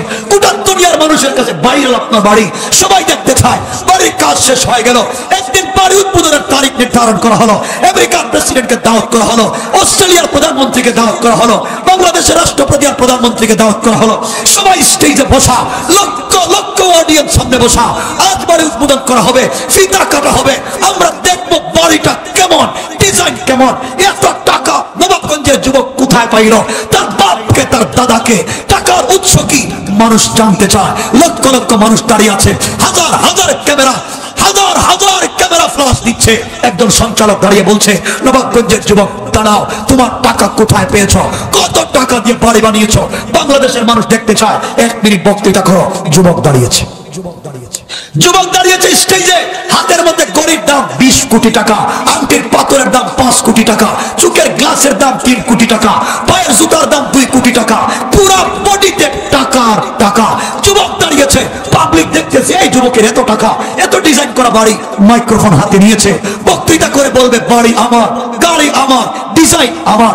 মাইক হাতে নিয়ে বক্তৃতা করতে গিয়েছে, যুবক জানে না তার মাইক্রোফোনের নিচে আজরাইল বসা। কথা বলেন, আমি জানতে চাই তুমি কিসের ব্যস্ত, আমি জানতে চাই তুমি কিসের ব্যস্ত।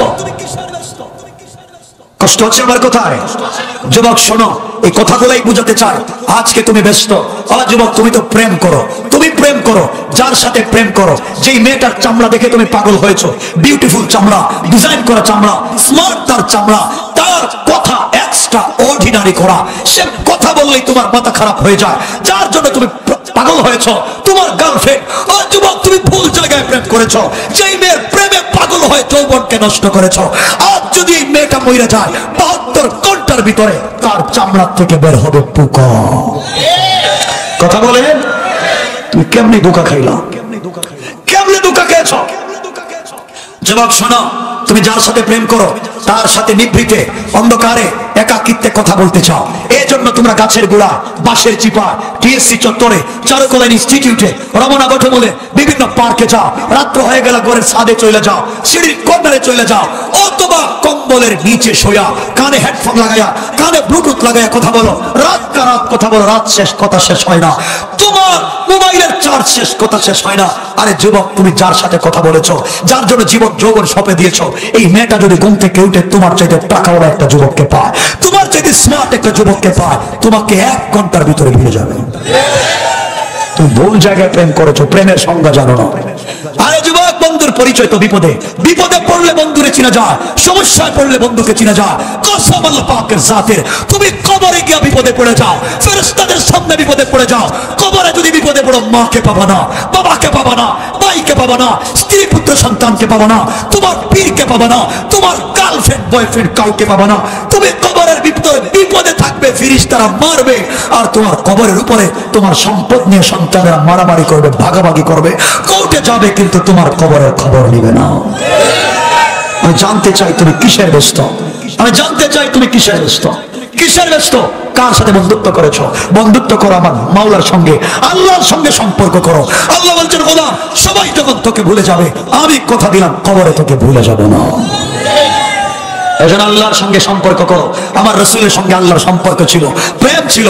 আল্লাহ বলেন, ও যুবক, তুইও প্রেম করে ঘুমাস না, তোর রাত্র ঘুমাসে না, সারা রাত্র তুই তোর প্রেমিকার সঙ্গে কথা বলতে চাস। আমি আল্লাহ ঘুমাই না, কিছু লোকের সঙ্গে প্রেম করে কথা বলতে চাই।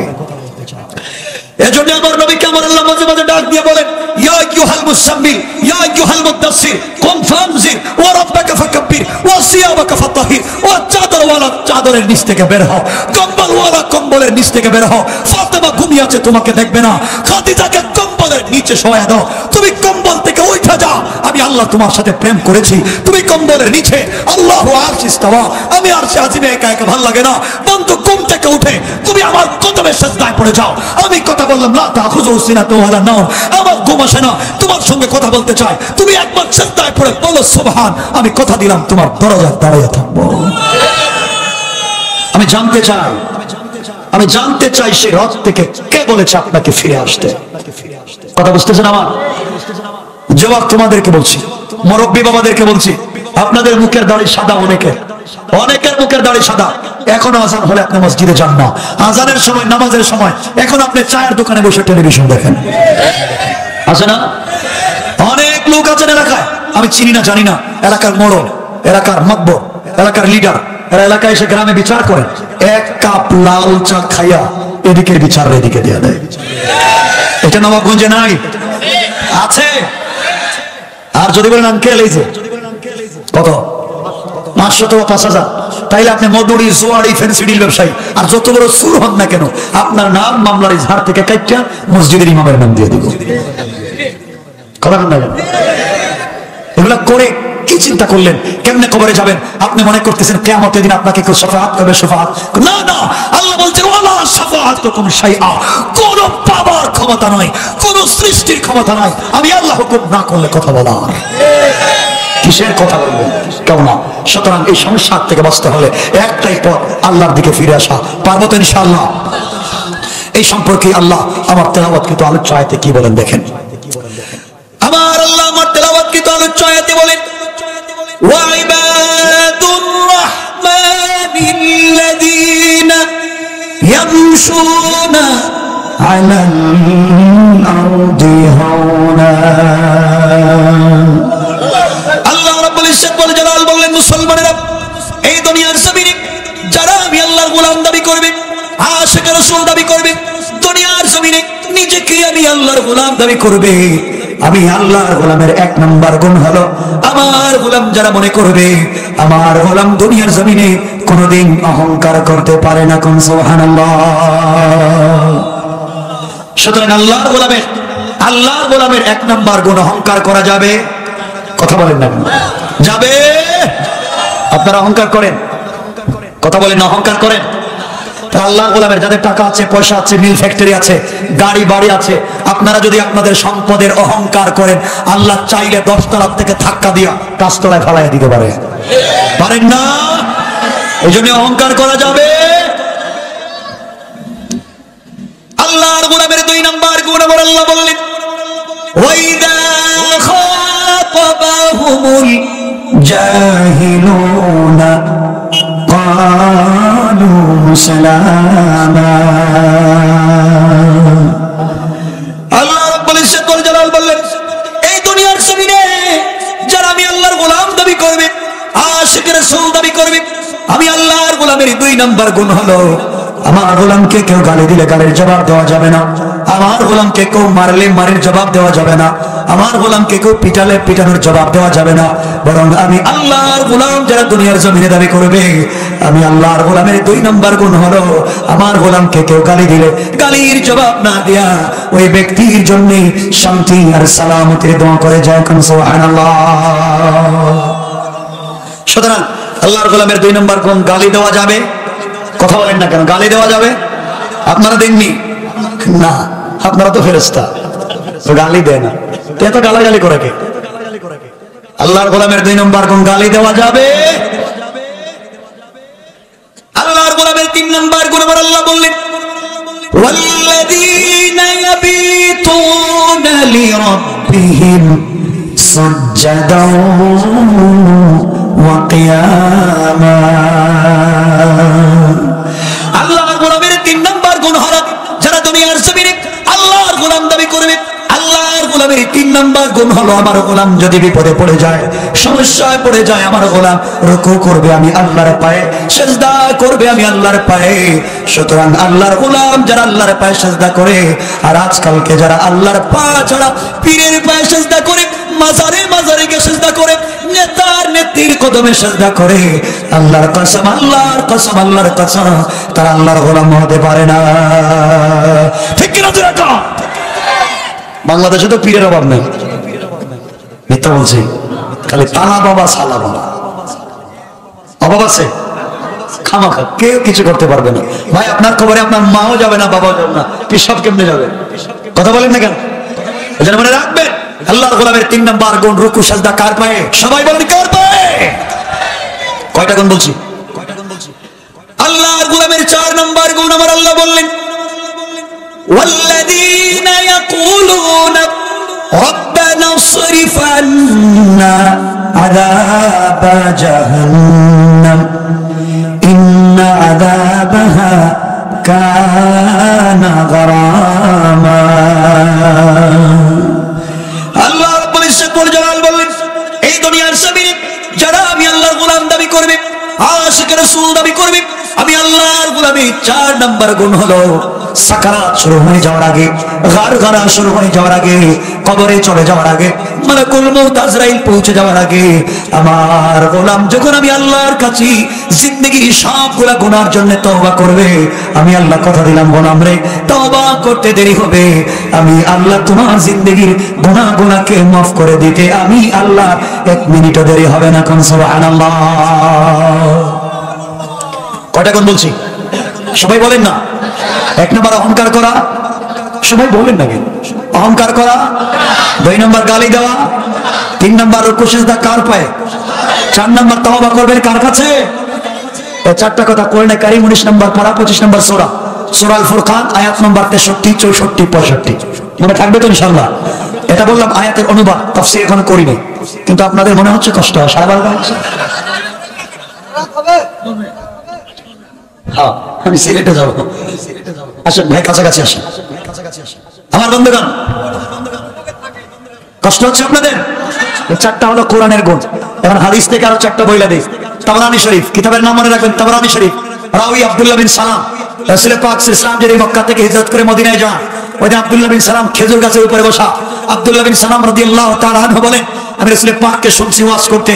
নবীজি গিয়ে মদিনায় প্রথম ওয়াজ করলেন, ইয়া আইয়ুহান নাস, হে মদিনাবাসী, হে বিশ্ববাসী, আফশুস সালাম ওয়া আতইমুত তাআম ওয়া সিলুল আরহাম সাল্লু ফিল লাইলি ওয়ান নাস নিয়াম ফাদাখালাল জান্নাতা বিসালাম।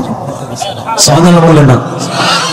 নবীজি বলছেন, আল্লাহ কোরআনে 4 গুণের কথা বলেছেন, আমি নবীজি হাদিসে আরো 4 গুণ বললাম। এই 4 4 8টা গুণ যারা অর্জন করবে মরবে বিনা হিসাবে দারুস সালাম নামক জান্নাতে পৌঁছে যাবে। আর জোরে পড়েন না সুবহান। দারুস সালাম জান্নাত শুনছেন, এটা কেমন জান্নাত জানেন? দারুস সালাম সম্পর্কে আপনারা জানেন? জানেন না?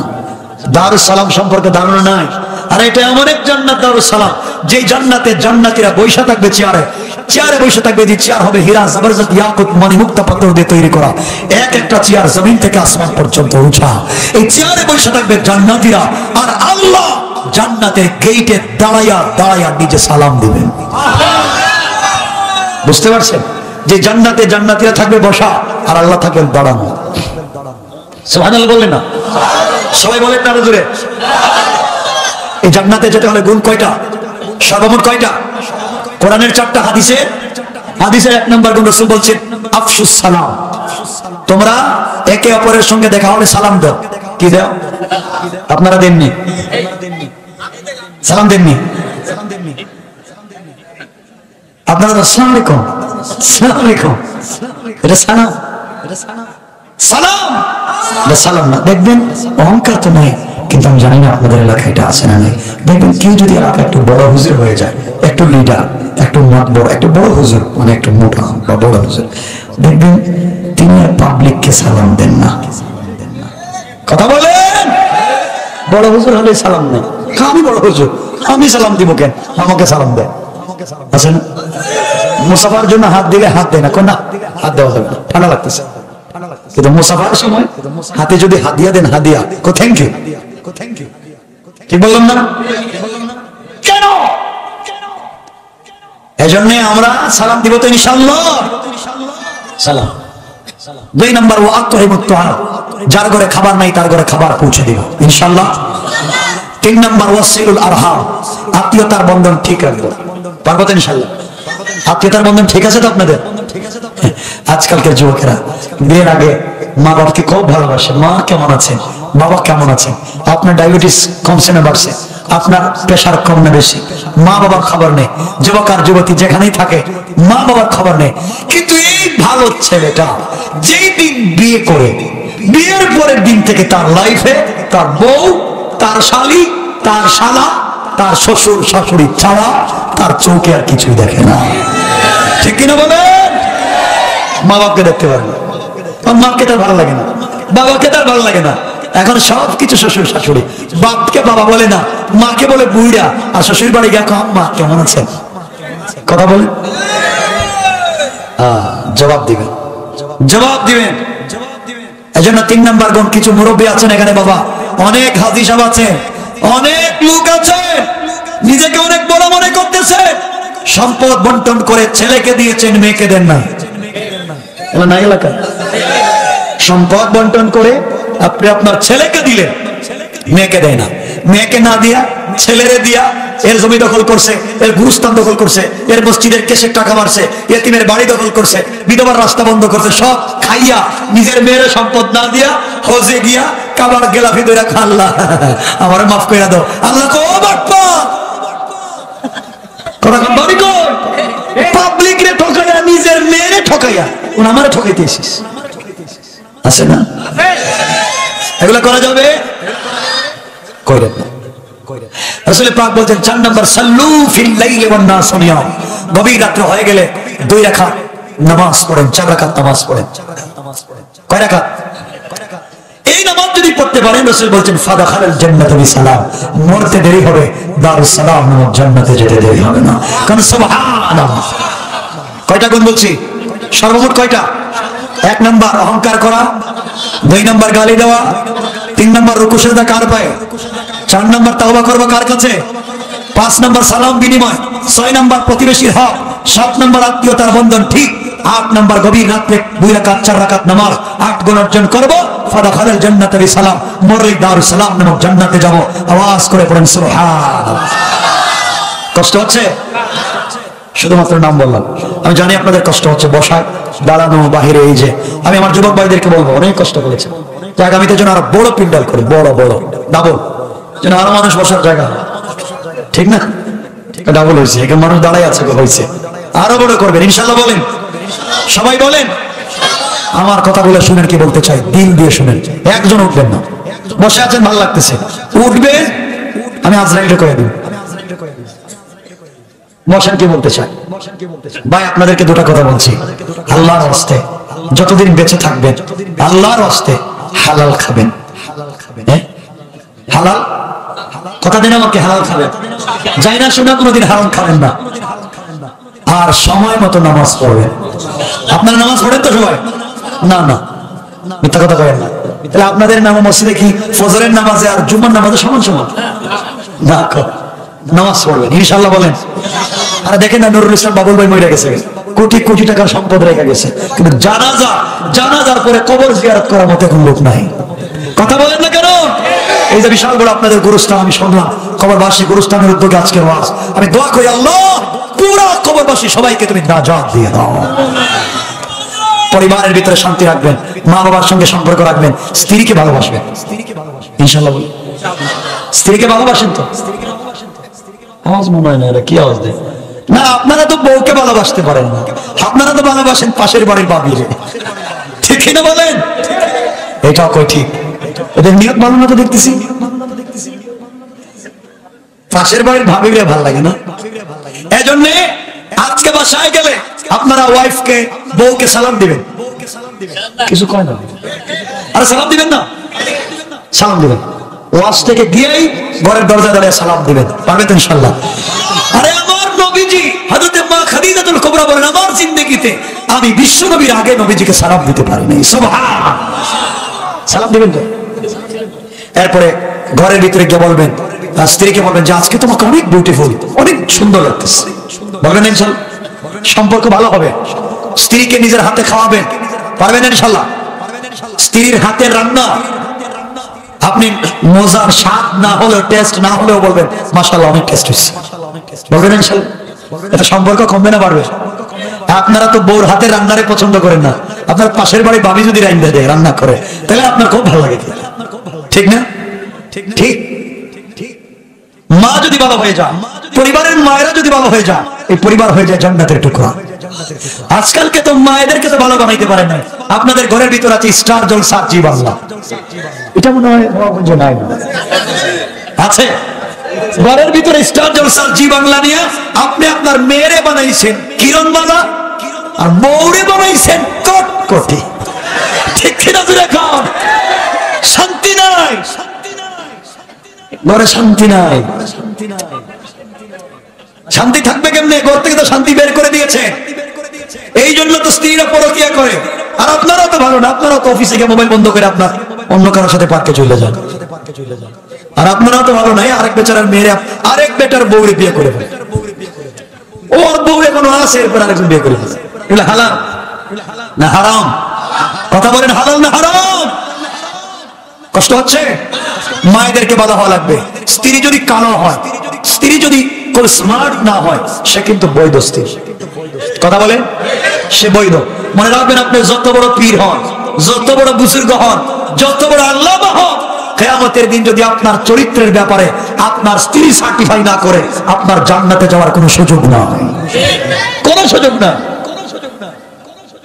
এজন্য স্ত্রীর প্রতি সম্মান, স্ত্রীর প্রতি আপনার দরদ রাখবেন, আর বাচ্চাদেরকে ভালো মানুষ বানাবেন ইনশাআল্লাহ। আমার মুসলমান বন্ধুগণ, গভীর মনোযোগ। এই দুনিয়া এমন এক দুনিয়া, আজ হোক কাল আপনাকে ইন্তেকাল করা লাগবে, কবরে যাওয়া লাগবে। কি নিয়ে কবরে যাবেন ভাইরে? কবরের ভিতরের জিন্দেগিটা অনেক কঠিন সময়। কাউকে কবরে চিনতে চায় না, কবর কারো সম্পর্কে জানতেও চায় না। কবরের ভিতরে যেতে হলে ঈমান আমল ছাড়া যাওয়ার কোনো সুযোগ নাই। আমার মুসলমান বন্ধুগণ, এই দুনিয়ার জমিনে একজন বড় আল্লাহর ওলি ছিলেন, যার নাম ছিল আমির বিন আনাস রাহমাতুল্লাহি আলাইহি। মনোযোগ দিয়ে শুনবেন, আমির বিন আনাস এমন এক যুবকের নাম, যে যুবক তার বুঝ হওয়ার পর থেকে কোনদিন তাহাজ্জুদের নামাজ ছেড়ে দেয় নাই, যেই যুবক কোনদিন 5 ওয়াক্ত নামাজকে কামাই দেয় না, যেই যুবক কোনদিন হারাম খায় না, যেই যুবক কোনদিন অশ্লীল গান বাজনায় যায় নাই, যতক্ষণ ভালো থাকে ততক্ষণ পর্যন্ত আল্লাহর নামের জিকির করে, কোরআন তেলাওয়াত করে যায়। গরিব ছেলে, খুব ধনী ওনার নাম আমির বিন আনাস। শুনবেন কি বলতে চাই আমার বন্ধুগণ? একজন স্ত্রী যদি ভালো হয়, একজন মা যদি ভালো হয়ে যায়, এই পরিবার থেকে আল্লাহ কি জন্ম দিতে পারেন চিন্তা করতে পারবেন না। আজ আমাদের মায়ের ঘর থেকে শাহজালাল জন্ম নেয় না, শাহপরান জন্ম নেয় না, মাইনুদ্দিন চিশতি জন্ম নেয় না, খাজা কুতবুদ্দিন বখতিয়ার কাকি জন্ম নেয় না। কেন জন্ম নেয় না? আব্দুল কাদের জিলানী জন্ম নেয় না। এর কারণ হলো আমরা আমাদের মায়েদেরকে হালাল খাওয়াতে পারি নাই, পর্দায় রাখতে পারি নাই, দ্বীন শেখাতে পারি নাই, আদর্শ পথ শেখাতে পারি নাই। এই জন্য আমাদের পরিবারের ভিতরে শান্তি নাই। বাইরে টাকা পয়সা থাকলে শুধুমাত্র কেবলমাত্র পরিবারে শান্তি আসে না, কত লোকের টাকা আছে খবর নিয়ে দেখে, 1 মিনিটের জন্য শান্তি নাই। পরিবারের ভিতরে শান্তি দিতে পারেন একমাত্র আল্লাহ। এজন্য আমার মুসলমান বন্ধুগণ, আমির বিন আনাস এক যুবকের নাম, বিয়ে করতে চায়, গরিব হওয়ার কারণে ভালো কোনো মেয়েকেও পান না। আর যেই জায়গায় বিয়ের প্রস্তাব নিয়ে যান, যখন জিজ্ঞাসা করেন মেয়ে 5 ওয়াক্ত নামাজ ঠিক মতো পারে কিনা, সূরা কারাত পারে কিনা, তখনই দেখা যায় পারে না, বিয়ে করতে পারেন না। তিনি চান এমন একটা সন্তান পৃথিবীতে তার আসুক, যেই সন্তান হবে দুনিয়ার মুজাদ্দিদে জামান, যেই সন্তান হবে দুনিয়ার জমিনে আল্লাহওয়ালা, যেই সন্তান হবে দুনিয়ার জমিনে যুগ শ্রেষ্ঠ মুজাদ্দিদ। কিন্তু এমন সন্তান জন্ম দিতে গেলে ভালো একজন মায়ের দরকার। এমন মা তো তিনি পাচ্ছেন না। দীর্ঘ 3টা বছর পর্যন্ত খুঁজলেন, এমন একটা মেয়েকে পেলেন না বিয়ে করবার মতো, পর্দানশীল মেয়ে, আল্লাহ ওয়ালা মেয়ে, তাহাজ্জুদ ওয়ালা, রোজা ওয়ালা, ঈমান ওয়ালা, সত্য কথা বলনেওয়ালা, আমানতের খেয়ানত করে না, এমন একজন মেয়েকে খুঁজতেছেন। খুঁজে খুঁজে 3 বছর চলে গেল, পেলেন না। একদিন আমির বিন আনাস জুমার সালাত আদায় করে মসজিদ থেকে বের হয়ে যখন হেঁটে যায়, তার এক বন্ধুর সঙ্গে দেখা হয়ে গেল। বন্ধু ডাক দিয়ে বলতেছে, বাইরে শুনেছি তুমি বিয়ের জন্য পাত্রী খুঁজতেছো, কি পেয়েছো? আমির বিন আনাস রাহমাতুল্লাহি আলাইহি বললেন, ভাই শোনো, অনেকগুলো মেয়ে দেখেছি কিন্তু আমার পছন্দ হয় না। শুধুমাত্র তার চেহারা দেখে না, তার চরিত্রের কথা যখন শুনি আর পছন্দ হয় না। আমি সুন্দর না কালো না শ্যামলা জানতে চাই না, আমি একজন আদর্শবান মেয়ে চাই, চরিত্রবান মেয়ে চাই, আল্লাহওয়ালা মেয়ে চাই। দুনিয়ার জমিনে ভালো একটা ছেলে আসুক, আমার এমন একটা মা চাই। বন্ধু ডাক দিয়ে বলতেছে, আমির বিন আনাস, আমার কাছে এমন একটা মেয়ের সন্ধান আছে। শুনেছি মেয়েটা সুন্দর তত না শ্যামলা, কিন্তু মেয়েটা হাফেজা, হাফেজে কোরআন।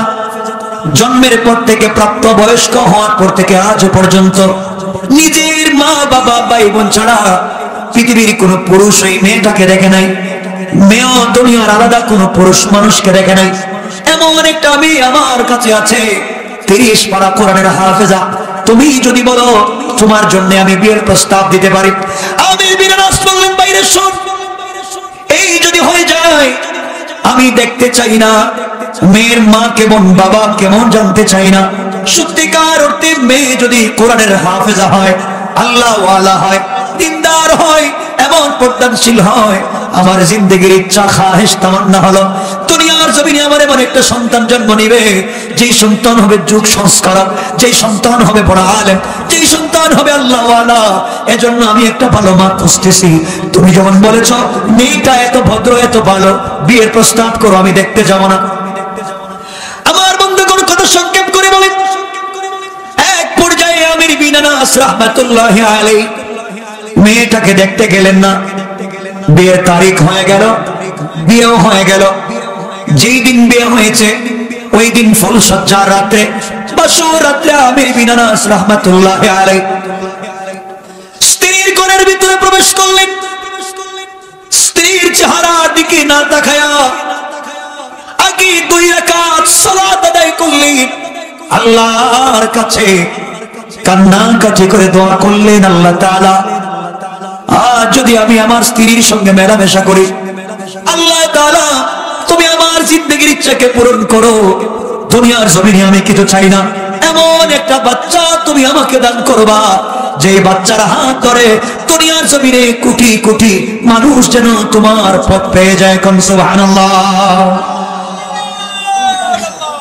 আমার বন্ধুগণ, আমির বিন আনাস রাহমাতুল্লাহি আলাইহি সালাত আদায় করে স্ত্রীর কাছাকাছি গেলেন। যাওয়ার পরে স্ত্রীর ঘোমটা যখন সরাইয়া দিলেন, স্ত্রীর চেহারার দিকে তাকায়া নিজেকে সামলিয়ে রাখতে পারলেন না, চিৎকার শুরু করে দিলেন। স্ত্রীর চেহারার দিকে তাকায়া দেখে তার বন্ধু চেহারার যে গড়নের কথা, আকৃতির কথা বর্ণনা করেছে, তার সাথে স্ত্রীর চেহারার কোনো মিল নাই। বন্ধু তো বলেছে স্ত্রী শ্যামলা, কিন্তু এখন দেখা যায় দুনিয়ার জমিনে মনে হয় স্ত্রীর মতো কালো মানুষ পৃথিবীতে আর নাই। স্ত্রী এত বেশি কালো, ওনার জিন্দেগিতে মনে হয় এমন কোন মেয়ে তিনি দেখেন নাই। এত কালো একটা মেয়ে, চেহারার গঠনও সুন্দর না, আকৃতিও সুন্দর না। চোখের পানি ছেড়ে দিলেন আর চিন্তা করলেন, বন্ধু আমার সঙ্গে কি করলো? আমি তো এত কালো চিন্তা করি না, এত কালো, এরপরে আকৃতি সুন্দর না, তার প্রতি তো আমার মনের কোনো আকর্ষণ তৈরি হবে না, তাহলে তার প্রতি জুলুম হয়ে যাবে, আর আমি যা চাই পৃথিবীতে তা হাসিল করতে পারবো না।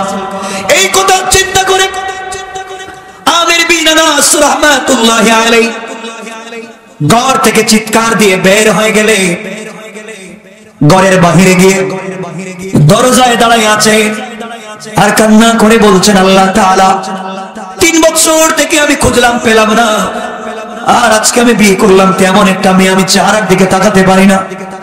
না না, এই বাড়িতে আমি আর থাকবো না, কারণ ঘরে গেলে স্ত্রীর হক আদায় করতে পারবো না, আমি তো জালেম হয়ে যাব। আমির বিন আনাস বাইরে দাঁড়িয়ে আছে, এদিকে ওনার স্ত্রী সিজদার মধ্যে পড়ে গিয়া আল্লাহকে ডাক দিয়ে বলছে, আল্লাহ তাআলা, তুমি তো আমাকে সৃষ্টি করেছো, তুমি তো আমাকে এমন আকৃতি দিয়ে তৈরি করেছো, আল্লাহ তাআলা আমি কালো হতে পারি, কিন্তু তোমার জাতে পাকের শপথ করে বলতে পারি আমার চরিত্রের মধ্যে কোনো কালিমা লেপন নাই। ওগো আল্লাহ তাআলা, আমার স্বামী ঘর থেকে বের হয়ে গিয়েছে, তুমি আমার স্বামীকে এতটুকু বুঝ দাও, স্বামী যেন ঘরে ফিরে আসে। আল্লাহ তাআলা, আমি একজন কোরআনের হাফেজা, তোমার কোরআনের তো অনেকগুলা মুআজিজা আছে, আমি কালো হতে পারি, আমার স্বামীর ভিতরে এমন দিলটাকে নরম করে দাও, স্বামী যেন ঘর থেকে বের না হয়ে যায়। মানুষ কি বলবে, দিনের বেলা কি হবে আল্লাহ তাআলা, এই কথাগুলো চিন্তা করে মোনাজাত শেষ করে আমির বিন আনাস রাহমাতুল্লাহি আলাইহির স্ত্রী ঘর থেকে বের হয়। ঘরের আঙ্গিনায় এসে স্বামীর হাত ধরে ডাক দিয়ে বলছেন, স্বামী রে, আমি আপনার বৈধ স্ত্রী, আপনি আমাকে বিয়ে করেছেন, আমি আপনার বিয়ে করা স্ত্রী। আপনি তাহাজ্জুদ গুজার হতে পারেন, আল্লাহ ওয়ালা হতে পারেন, আপনি দুনিয়ার জমিনে বিশ্ববিখ্যাত ওলি হতে পারেন, কিন্তু আপনি যদি আমার হক আদায় না করেন আপনি জান্নাতে যেতে পারবেন না। আমার হক আপনি আদায় করা লাগবে, নচেত আপনি কিয়ামতের দিন আল্লাহর কাঠগড়ায় দাঁড়ায় যাবেন। আমি কালো হতে পারি, যে আল্লাহ আপনাকে এমন করে তৈরি করেছেন, ওই আল্লাহ তো আমাকে কালো করে তৈরি করেছে, কিন্তু আমি বিশ্বাস রেখে বলতে পারি আমি জীবনে কোনোদিন আমার চরিত্রে দাগ লাগতে দেই না। আবার মুসলমান বন্ধুগণ, এক পর্যায়ে আমির বিন আনাস রাহমাতুল্লাহি আলাইহি অনেক কথা চিন্তা করে ঘরের ভিতরে গেলেন। লম্বা কথা সংক্ষেপ করে বুঝাই, স্ত্রীর সঙ্গে এক পর্যায়ে মেলামেশা করলেন, গোসল করলেন, ফজরের সালাত আদায় করলেন, এরপরই ঘর থেকে বের হয়ে গেলেন। স্ত্রী মনে করেছে স্বামী সকালবেলা ঘর থেকে বের হয়েছে, হয়তো কিছু হাঁটাহাঁটি করে ঘরের ভিতরে আবার ফিরে আসবে, কিন্তু আমির বিন আনাস ঘর থেকে বের হয়ে গেলেন। আর চিন্তা করলেন আমি এলাকায় থাকবো না, এই দেশে থাকবো না, কারণ আমি আমার স্ত্রীকে নিয়ে কোথাও যেতে পারবো না। এমন কালো আমি তো নিজেকে মানাইয়া নিতে পারতেছি না, তার প্রতি আমার অন্তরে কোনো দরদ ভালোবাসা তৈরি হচ্ছে না। স্ত্রীর প্রতি যদি জুলুম হয়ে যায় জাহান্নামে যাওয়া লাগবে, জান্নাতে যেতে পারবো না। এর চাইতে আমি এলাকা ছেড়ে দিলাম, আমি চলে যাই, স্ত্রীর প্রতি যেন কোনো অন্যায় না হয়, তাকে যেন কটু কথা না বলি, কারণ ঘরের ভিতরে গেলে তার চেহারা দেখলে আমার রাগ উঠে যাবে, কখন জানি তাকে মারি, কখন জানি পিটাই, বলতে পারি না। এই জন্য চলে গেলেন। একদিন দুই দিন না, দীর্ঘদিন হয়ে যাচ্ছে, চলে গেলেন। এদিকে স্ত্রী, বিকাল হয়ে যায়, স্বামী ঘরে ফিরে না, সন্ধ্যা হয়ে গেল, স্বামী ঘরে ফিরে না। আমির বিন আনাসের স্ত্রী আল্লাহর কাছে দোয়া করতে লাগলেন, আল্লাহ তাআলা, আজকে আমার স্বামীর সঙ্গে আমার মেলামেশা হয়েছে, এই মেলামেশার মাধ্যমে তুমি আমাকে এমন একটা সন্তান দান করবে আল্লাহ তাআলা, আমি কথা দিলাম যতদিন বেঁচে থাকবো হারাম খাবো না, হালাল খাবো, পর্দা নষ্ট করবো না, আল্লাহ তাআলা দুনিয়ায় কোনোদিন নাফরমানি করবো না, তোমার কোরআনকে ছেড়ে দেবো না, তুমি এমন একটা ছেলে আমাকে দান করবা যেই ছেলে এই দুনিয়ার জমিনে বিশ্ববিখ্যাত, যেন আল্লাহর ওলি হয়ে যায়। আমার বন্ধুগণ, আমার মুসলমান বন্ধুগণ, এভাবেই চলে গেছে 20 থেকে 25 বছর। সংক্ষেপ করে বুঝালাম, 25 বছর হয়ে গেল। আমির বিন আনাস রাহমাতুল্লাহি আলাইহি আর গ্রামে আসেন না। 25 বছর পর্যন্ত, 25 বছর বয়সে তিনি বিয়ে করেছিলেন, আর বিয়ের রাত্রে বাড়ি থেকে বের হয়েছিলেন। বাড়ি থেকে বের হওয়ার হয়েছে 25 বছর, বয়স হয়েছে কত বছর? কথা বলেন। 50 বছর হয়ে গিয়েছে। হঠাৎ করে এলাকার প্রতি মনে টান এসেছে, দীর্ঘদিন থেকে বাড়ির বাইরে, এখন এলাকায় চলে যায়। 25 বছর কোন স্ত্রী স্বামীর জন্য অপেক্ষা করবে না, এখন চলে যায়। ও স্ত্রী হয়তো আমার বাড়ি থেকে চলে গিয়েছে, আমার নিজের মতো করে জিন্দেগি কাটাবো। আমার বন্ধুগণ, এই চিন্তা করে আমির বিন আনাস 25 বছর পরে নিজের এলাকায় আসলেন, নিজের মহল্লায় আসলেন, নিজের জেলায় আসলেন। নিজের এলাকায় এসে জুমাবার ছিল, কাছাকাছি বিশাল বড় কেন্দ্রীয় মসজিদ, সেন্ট্রাল মসজিদ, পুরো জেলার সব থেকে বড় মসজিদ। এই মসজিদের ভিতরে ঢুকে গেলেন জুমার সালাত আদায়ের জন্য। 25 বছর হয়েছে তিনি আর এলাকায় আসেন নাই। এই 25 বছর পর্যন্ত তার বিশ্বাস, স্ত্রী তো আমার জন্য অপেক্ষা করতে পারে। কথা বলেন, আমাদের স্ত্রীরা তো 3-4 দিন টেলিফোনে কথা না বলে যেতে পারে, ঠিক না? স্বামী রাইকেই চলে যায়। এই যে একটা ক্রিকেটার বলেন বলতে না, হ্যাঁ, আরেক বেচারার বিয়ে করা বউ বাচ্চা আছে, আবার বিয়ে করে বলেছে, ঠিক বললাম না? আরেক বেচারার বিয়ে করা বউ বাচ্চাও আছে, হে বিয়ে করে ফেলেছে। ভালো করছে, বিয়ে করে ফেসবুকেও দিছে, দিছে না?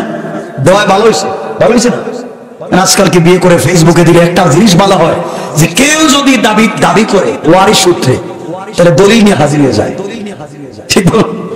যেহেতু তারা বিয়ে করছে, এখন আরেকজন কইতেছে তার বউ। এতদিন চিনছিলাম মেয়েরা সতীন হয়, এখন ছেলেরা হয়ে গেছে সতীন, ঠিক বললাম না? এগুলো হালাল না হারাম? কথা বলেন না কেন? এগুলা তো আমাদের আপনাদের সেলিব্রিটি হতে পারে না, অনুসরণীয় হতে পারে, চরিত্র নয়, নিকৃষ্ট। আমার বন্ধুগণ, কষ্ট হচ্ছে আপনাদের? রাত্র 1টা হয়ে গেছে, আর লম্বা করা যাবে না, রাত্র অনেক হয়ে যাচ্ছে, আপনাদের কষ্ট হচ্ছে আমি বুঝতেছি, সমস্যা। আমার বন্ধুগণ, খুব লম্বা হবে না। হযরত আমির বিন আনাস জুমার নামাজে আসলেন মসজিদে, নামাজে এসে মসজিদে বসছে, বিশাল বড় মসজিদ, 15-20 হাজার মুসল্লি নামাজ পড়তেছেন। আমির বিন আনাস মসজিদে আয়েশা দেখেন একটা ছোট্ট মানে যুবক, জোয়ান তরুণ একটা ছেলে জুমার নামাজের আগে বয়ান করতেছে, যার চেহারা থেকে যেন জান্নাতের নূর চমকায়। তাসতে বললেন সুবহানাল্লাহ।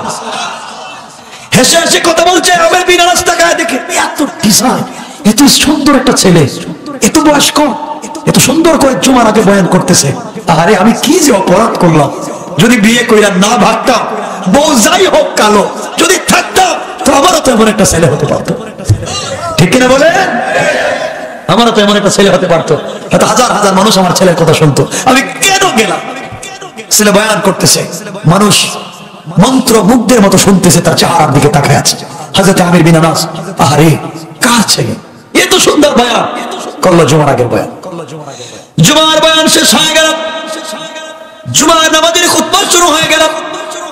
আমির বিন আনাস তাকায় দেখে যুবকের বয়স তো খুব বেশি না, এত সুন্দর করে জুমার খুতবা দিল।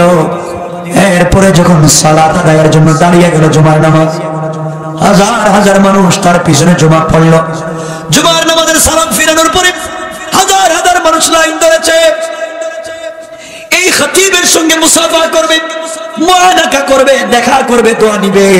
কারো হাতে পানি, কারো ছেলে নিয়ে আসছে। আমির বিন আনাস বলেন, কেন নিয়ে আসছো? এই বড় হুজুরের কাছ থেকে দোয়া নিতে চাই। উনিকে পাবলিক বলতেছে, বাবা তোমাকে চিনলাম না। এই যে যুবকটাকে দেখতেছেন আমাদের খতিব, যিনি এখন নামাজ পড়ে বসলেন, উনি হলেন আমাদের দেশের সব থেকে বড় আলেম, আমাদের সব থেকে বড় হুজুর। আমির বিন আনাস চিন্তা করেন, এত ছোট, আর এই সব থেকে বড় হুজুর, দেখি তো কি হয়। নামাজের পরে তিনি বসেছেন। নামাজের পরে দেখা যায় হাজার হাজার মানুষ মুসাফা করতেছে, মুআনাকা করতেছে, হাত ধরে কাঁদতেছে, হাতে চুম্বন করতেছে, আর তিনি আফসোসে তো মরেই যাচ্ছেন, জিন্দেগির ভুলের জন্য অনুশোচনা করতেছেন। কেন আমি এই কাজ করলাম? স্ত্রী আর যাই হোক, আমিও তো এমন একটা ছেলে পাইতাম। কথা বলেন না কেন? কেন এই কাজটা করলাম? চিন্তা করতেছেন। এমন সময় দেখা যায় ছেলেটা বয়ান শেষ করে হাদিস পড়াইতে বসে গেছে। হাজার হাজার ছাত্র তার দর্শে হাদিস পড়তেছে। জিজ্ঞাসা করে ছাত্ররা, কোন ছাত্রের দাড়ি পাকা, কোন ছাত্রের দাড়ি সাদা, কোন ছাত্রের দাড়ি বেশি, কারো বয়স 50-60, কিন্তু উস্তাদের বয়স 25 থেকে 24। সুবহানাল্লাহ বললেন না? এত কম বয়সী ছাত্র হাজার হাজার। জিজ্ঞেস করেন আমির বিন আনাস, তোমাদের উনি কে? বলে, উনি হচ্ছেন এই জামানার, এই দেশের সব থেকে বড় আলেম। ওনার চাইতে বড় কোনো আলেম হতে পারে না। যত বড় বড় আলেম দেখবেন সব ওনার ছাত্র। সুবহানাল্লাহ বললেন না? সবাই যখন পড়তেছে তিনিও বসে গেলেন, এই ছাত্রের দর্শে বসে গেলেন। হাজার হাজার ছাত্র বিভিন্ন দেশ থেকে এসেছে ওনার কাছে পড়ার জন্য। জিজ্ঞেস করেন, একজনকে বলো তো তোমাদের হুজুরের নাম কি? একজন দাঁড়াইয়া বলছে, আঙ্কে আপনাকে চিনলাম না, উনি হলেন এই জামানার সব থেকে বড় আলিম, তার নাম হলো ইমামে মালিক। সুবহানাল্লাহ, আল্লাহু আকবার। ইমাম মালিক, যার নামে মালিকি মাযহাব, উনি তো ইমামে মালিক। তিনি বলেন এই নামই তো শুনিনি, ইমামে মালিক। আমি 25 বছর দেশে ছিলাম না, আর এই 25 বছরের দেশে কত পরিবর্তন চলে আসে। এত বড় আলেম, হাজার হাজার ছাত্র, তারও কৌতূহল, তিনি বসে গেলেন। আমার মুসলমান বন্ধুগণ, দর্শ চলতে থাকলো আসরের আগ পর্যন্ত। আসর পর্যন্ত দর্শ শেষ হয়ে গেল। সকল ছাত্ররা ইমামে মালিকের সঙ্গে দেখা করে করে সবাই চলে গেল। আমির বিন আনাস জান্নাত তিনি বসে আছেন। জিজ্ঞেস করলেন কাছে গিয়ে, হুজুর আপনার সঙ্গে কি আমি কিছু কথা বলতে পারি? ইমামে মালিক বললেন, বলেন আঙ্কেল, আপনাকে তো আমি কোনোদিন দেখি নাই। আমির বিন আনাস বললেন, বাবা আমি একজন পথিক মুসাফির, এই দেশের ভিতরে আমি দীর্ঘদিন পর্যন্ত আসি নাই। আমি এসেছি, তোমার বাড়ি কোথায়, তোমার বাবার নাম কি? ইমামে মালিক ডাক দিয়া বলেন, আঙ্কেল আপনি আমার বাবাকে চিনবেন না, আমার বাড়ি এখান থেকে 5 কিলোমিটার সামনে। আমি এই মসজিদের খতিব দীর্ঘদিন থেকে, কিন্তু আপনাকে দেখি নাই। সকল মানুষকে চিনি, কিন্তু আপনাকে আমি চিনি না। আমির বিন আনাস বললেন, বাবা আমি মুসাফির, পথিক, রাত্র গভীর হয়ে গেলে আমি কোথায় যাব? তুমি কি আমাকে আজকে তোমার বাড়িতে মেহমান হিসাবে নিতে পারবে? ইমামে মালিক বললেন, আঙ্কেল পথিক মুসাফির, আপনাকে আমার বাড়িতে মেহমান হিসাবে নিতে আপত্তি নাই, কিন্তু আমার বাড়িতে আছেন একজন মাত্র ব্যক্তি, তিনি আমার মা। আমার মায়ের অনুমতি ছাড়া আমি কাউকে ঘরে ঢোকাতে পারবো না। আমার মায়ের অনুমতি ছাড়া আমি কাউকে ঘরে নিতে পারবো না। আমির বিন আনাস বললেন, চলো, তোমার মায়ের অনুমতি নিয়ে আমাকে নিয়েও চলে যায়। আর আমির বিন আনাস চিন্তা করলেন, দেখি তো আবার গ্রাম কোনটা, ছেলের গ্রাম কোনটা। ইমামে মালিক যখন রাস্তা দিয়ে হাঁটতে লাগলেন, দুজন গল্প করতেছেন। গল্প করে করে যখন বাড়ির সামনে দিয়ে চলে যায়, আমির বিন আনাস তাকায় দেখে, এই গ্রামটা তো আমার চিনা চিনা লাগে। এই গ্রামে ঢুকে গেলেন। ইমামে মালিক যেই বাড়ির পথ ধরলেন, আমির বিন আনাস আশ্চর্য হয়ে গেলেন। এই বাড়ির রাস্তা তো চিনা চিনা লাগে, 25 বছর আগের বাড়ি, এটা তো আমার বাড়ি মনে হয়। আল্লাহু আকবার বলেন, আর জোরে বলেন আল্লাহু আকবার। আমির বিন আনাস আশ্চর্য হচ্ছেন, ছেলেটা কোথায় যায়, কোথায় যায়? যেতে যেতে যেতে যেতে ইমামে মালিক এমন বাড়ি থেকে দাঁড়ালেন, ঝুপড়ি একটা বাড়ি, ঝুপড়ি করে একটা বাড়ি, ওখানে দাঁড়িয়ে গেলেন। আর ইমামে মালিক বললেন, আঙ্কেল এটা আমার বাড়ি। আমির বিন আনাস চোখের পানি ছেড়ে দিলেন, হাউমাউ করে কাঁদতে লাগলেন, কিছু বলতে পারতেছেন না। মনে মনে বলতেছেন, এটা তো আমার বাড়ি, এই বাড়ি থেকে তো আমি রাত্রবেলা বের হয়েছিলাম। এই ছেলে বলতেছে এই বাড়ি তার, ছেলে কোত্থেকে আসলো, আর আমার বাড়ি বা কোত্থেকে নাকি দখল হয়ে গেছে। তিনি বললেন, বাবা এই বাড়ি কি সত্যি তোমার? হ্যাঁ আমার। ঘরে কে আছে? ঘরে আমার মা আছে। আপনি এখানে দাঁড়ান, আমি আমার মায়ের সঙ্গে কথা বলে আপনাকে ঘরে নেব। ইমামে মালিক ঘরের ভিতরে ঢুকে গেলেন। ঘরের ভিতরে ঢুকে মাকে বললাম, মা যান, একজন পথিক মুসাফির বৃদ্ধ মানুষ এসেছেন, রাত্রিবেলা থাকতে চান না, আমরা কি আমাদের ঘরে ব্যবস্থা করে দিতে পারি? মা বললেন, বাবা মুসাফির যখন এসেছে, তুমি আর আমি এক জায়গায় থেকে যাও, মুসাফিরকে আলাদা রুম দিয়ে দেব। আমি বিছানা পরিষ্কার করে মুসাফিরের জন্য খাবার তৈরি করি, কারণ মুসাফিরকে খাওয়ালে আল্লাহ খুশি হয়ে যায়। আমি কাজটা করি, তুমি মুসাফিরকে ঘরে নিয়ে আসো। এমন সময় মা ইমামে মালিক ঘরের বাহিরে আসলেন, আর ডাক দিয়া বলেন, পথিক মুসাফির আপনি ঘরে আসেন। এই ঘরের ভিতরে আমার ভাই নাই, আমার বাবা নাই, আমার কেউ নাই, শুধু আছেন মা। আপনাকে একটা কথা বলি, আজ থেকে 20-25 বছর আগে নাকি আমার বাবা হারিয়ে গিয়েছে, এই জন্য আমার বাবাকে আমিও চিনি না। আপনি আসেন, আপনি আমার বাবার মতো। এই বুড়ো মানুষ, বৃদ্ধ বয়সের মানুষকে বাহিরে দাঁড়া করে রাখা যায় না। আমির বিন আনাস বললেন, বাবা তোমার ঘরে যেতে পারি, একটা কথা মনে রাখো, তোমার মা ঘরের ভিতরে আছে, তোমার মাকে বলো ঘরের বাহিরে এসে পর্দার সাথে দাঁড়ায়া যদি আমার সাথে 1 মিনিট কথা বলেন, আমি ওনার সঙ্গে 1 মিনিট কথা বলে পারমিশন নিয়ে ঘরের ভিতরে ঢুকতে চাই, তুমি নিয়ে আসো। হযরত ইমামে মালিক ঘরের ভিতরে গেলেন। মাকে বললাম, মা যান, পথিক মুসাফির আপনার সঙ্গে কথা বলতে চায়। এরপরে ঘরে আসতে চায়। মা ঘরের বাহিরে আসলেন, সালাম দিলেন। পথিক মুসাফির আমির বিন আনাস ডাক দিয়ে বললেন, আপনাকে আমি চিনি না, কিন্তু এই বাড়িটা আমার ছিল, কেমন করে দখল হয়ে গেছে আপনাকেও চিনি না, এই ছেলেটাকেও চিনি না। এই কণ্ঠ দিয়ে যখন কথা বলেছে, ইমামে মালিকের মা চিন্তা করে নিয়ে তো আমার স্বামীর কণ্ঠ আমির বিন আনাস। আল্লাহু আকবার, আর জোরে বলেন আল্লাহু আকবার। তিনি চিন্তা করেন আমার স্বামীর কণ্ঠ তো এমন। ও বলতেছে, পথিক মুসাফির কি বুঝলাম না। ইমামে মালিকের মা বললেন, পথিক মুসাফির মনে যদি কিছু না নেন, আপনাকে একটা কথা জিজ্ঞাসা করি। আমি তো পর্দা খুলতেছি না, এজন্য আপনাকে না দেখে বলতেছি। আপনি বলেন তো, আপনার কণ্ঠ আমার চিনা চিনা লাগে, আপনার নাম কি? আমির বিন আনাস। এমন সময় আমির বিন আনাস বললেন, হ্যাঁ আমার নাম আমির বিন আনাস। তুমি কে? অমুক। হ্যাঁ আমি অমুক। তাহলে তুমি আমার স্ত্রী, আমি তোমার স্বামী। আমি 25 বছর আগে বাড়ি থেকে বের হয়ে গিয়েছিলাম, এটা আমার বাড়ি। আজকে আমি বাড়িতে এসেছি, আমি তোমার স্বামী, ভুল করেছি, তোমাকে অনেক কষ্ট দিয়েছি। বলো তো, বলো তো, ঘরে আগে পরে ঢুকবো। আগে বলো, যেই ছেলেটা বিশ্ববিখ্যাত আলিম, কেন্দ্রীয় মসজিদের খতিব, হাজার হাজার ছাত্র যারা আছে, এই ছোট্ট ছেলে এত সুন্দর, এত সুন্দর যার চেহারা, বলো তো এই ছেলেটা কার, তুমি কোথায় পাইলে? স্ত্রী স্বামীকে জড়ায় কান্না করে বলছেন, স্বামী আমার, আপনি 25 বছর আগে ফুলসজ্জা রাত্রে আমার সঙ্গে মেলামেশা করে বাড়ি থেকে আপনি বের হয়ে গিয়েছিলেন, আমি আপনার আমানত রক্ষা করেছি। ওই দিন আল্লাহ আপনার ঔরসে আমার গর্ভে একটা বাচ্চা দিয়েছিলেন, ছেলে সন্তান। এই সন্তান জন্ম নিয়েছে, আর এই সন্তান হয়ে গেছে বিশ্ববিখ্যাত আলিম ইমামে মালিক। আল্লাহু আকবার।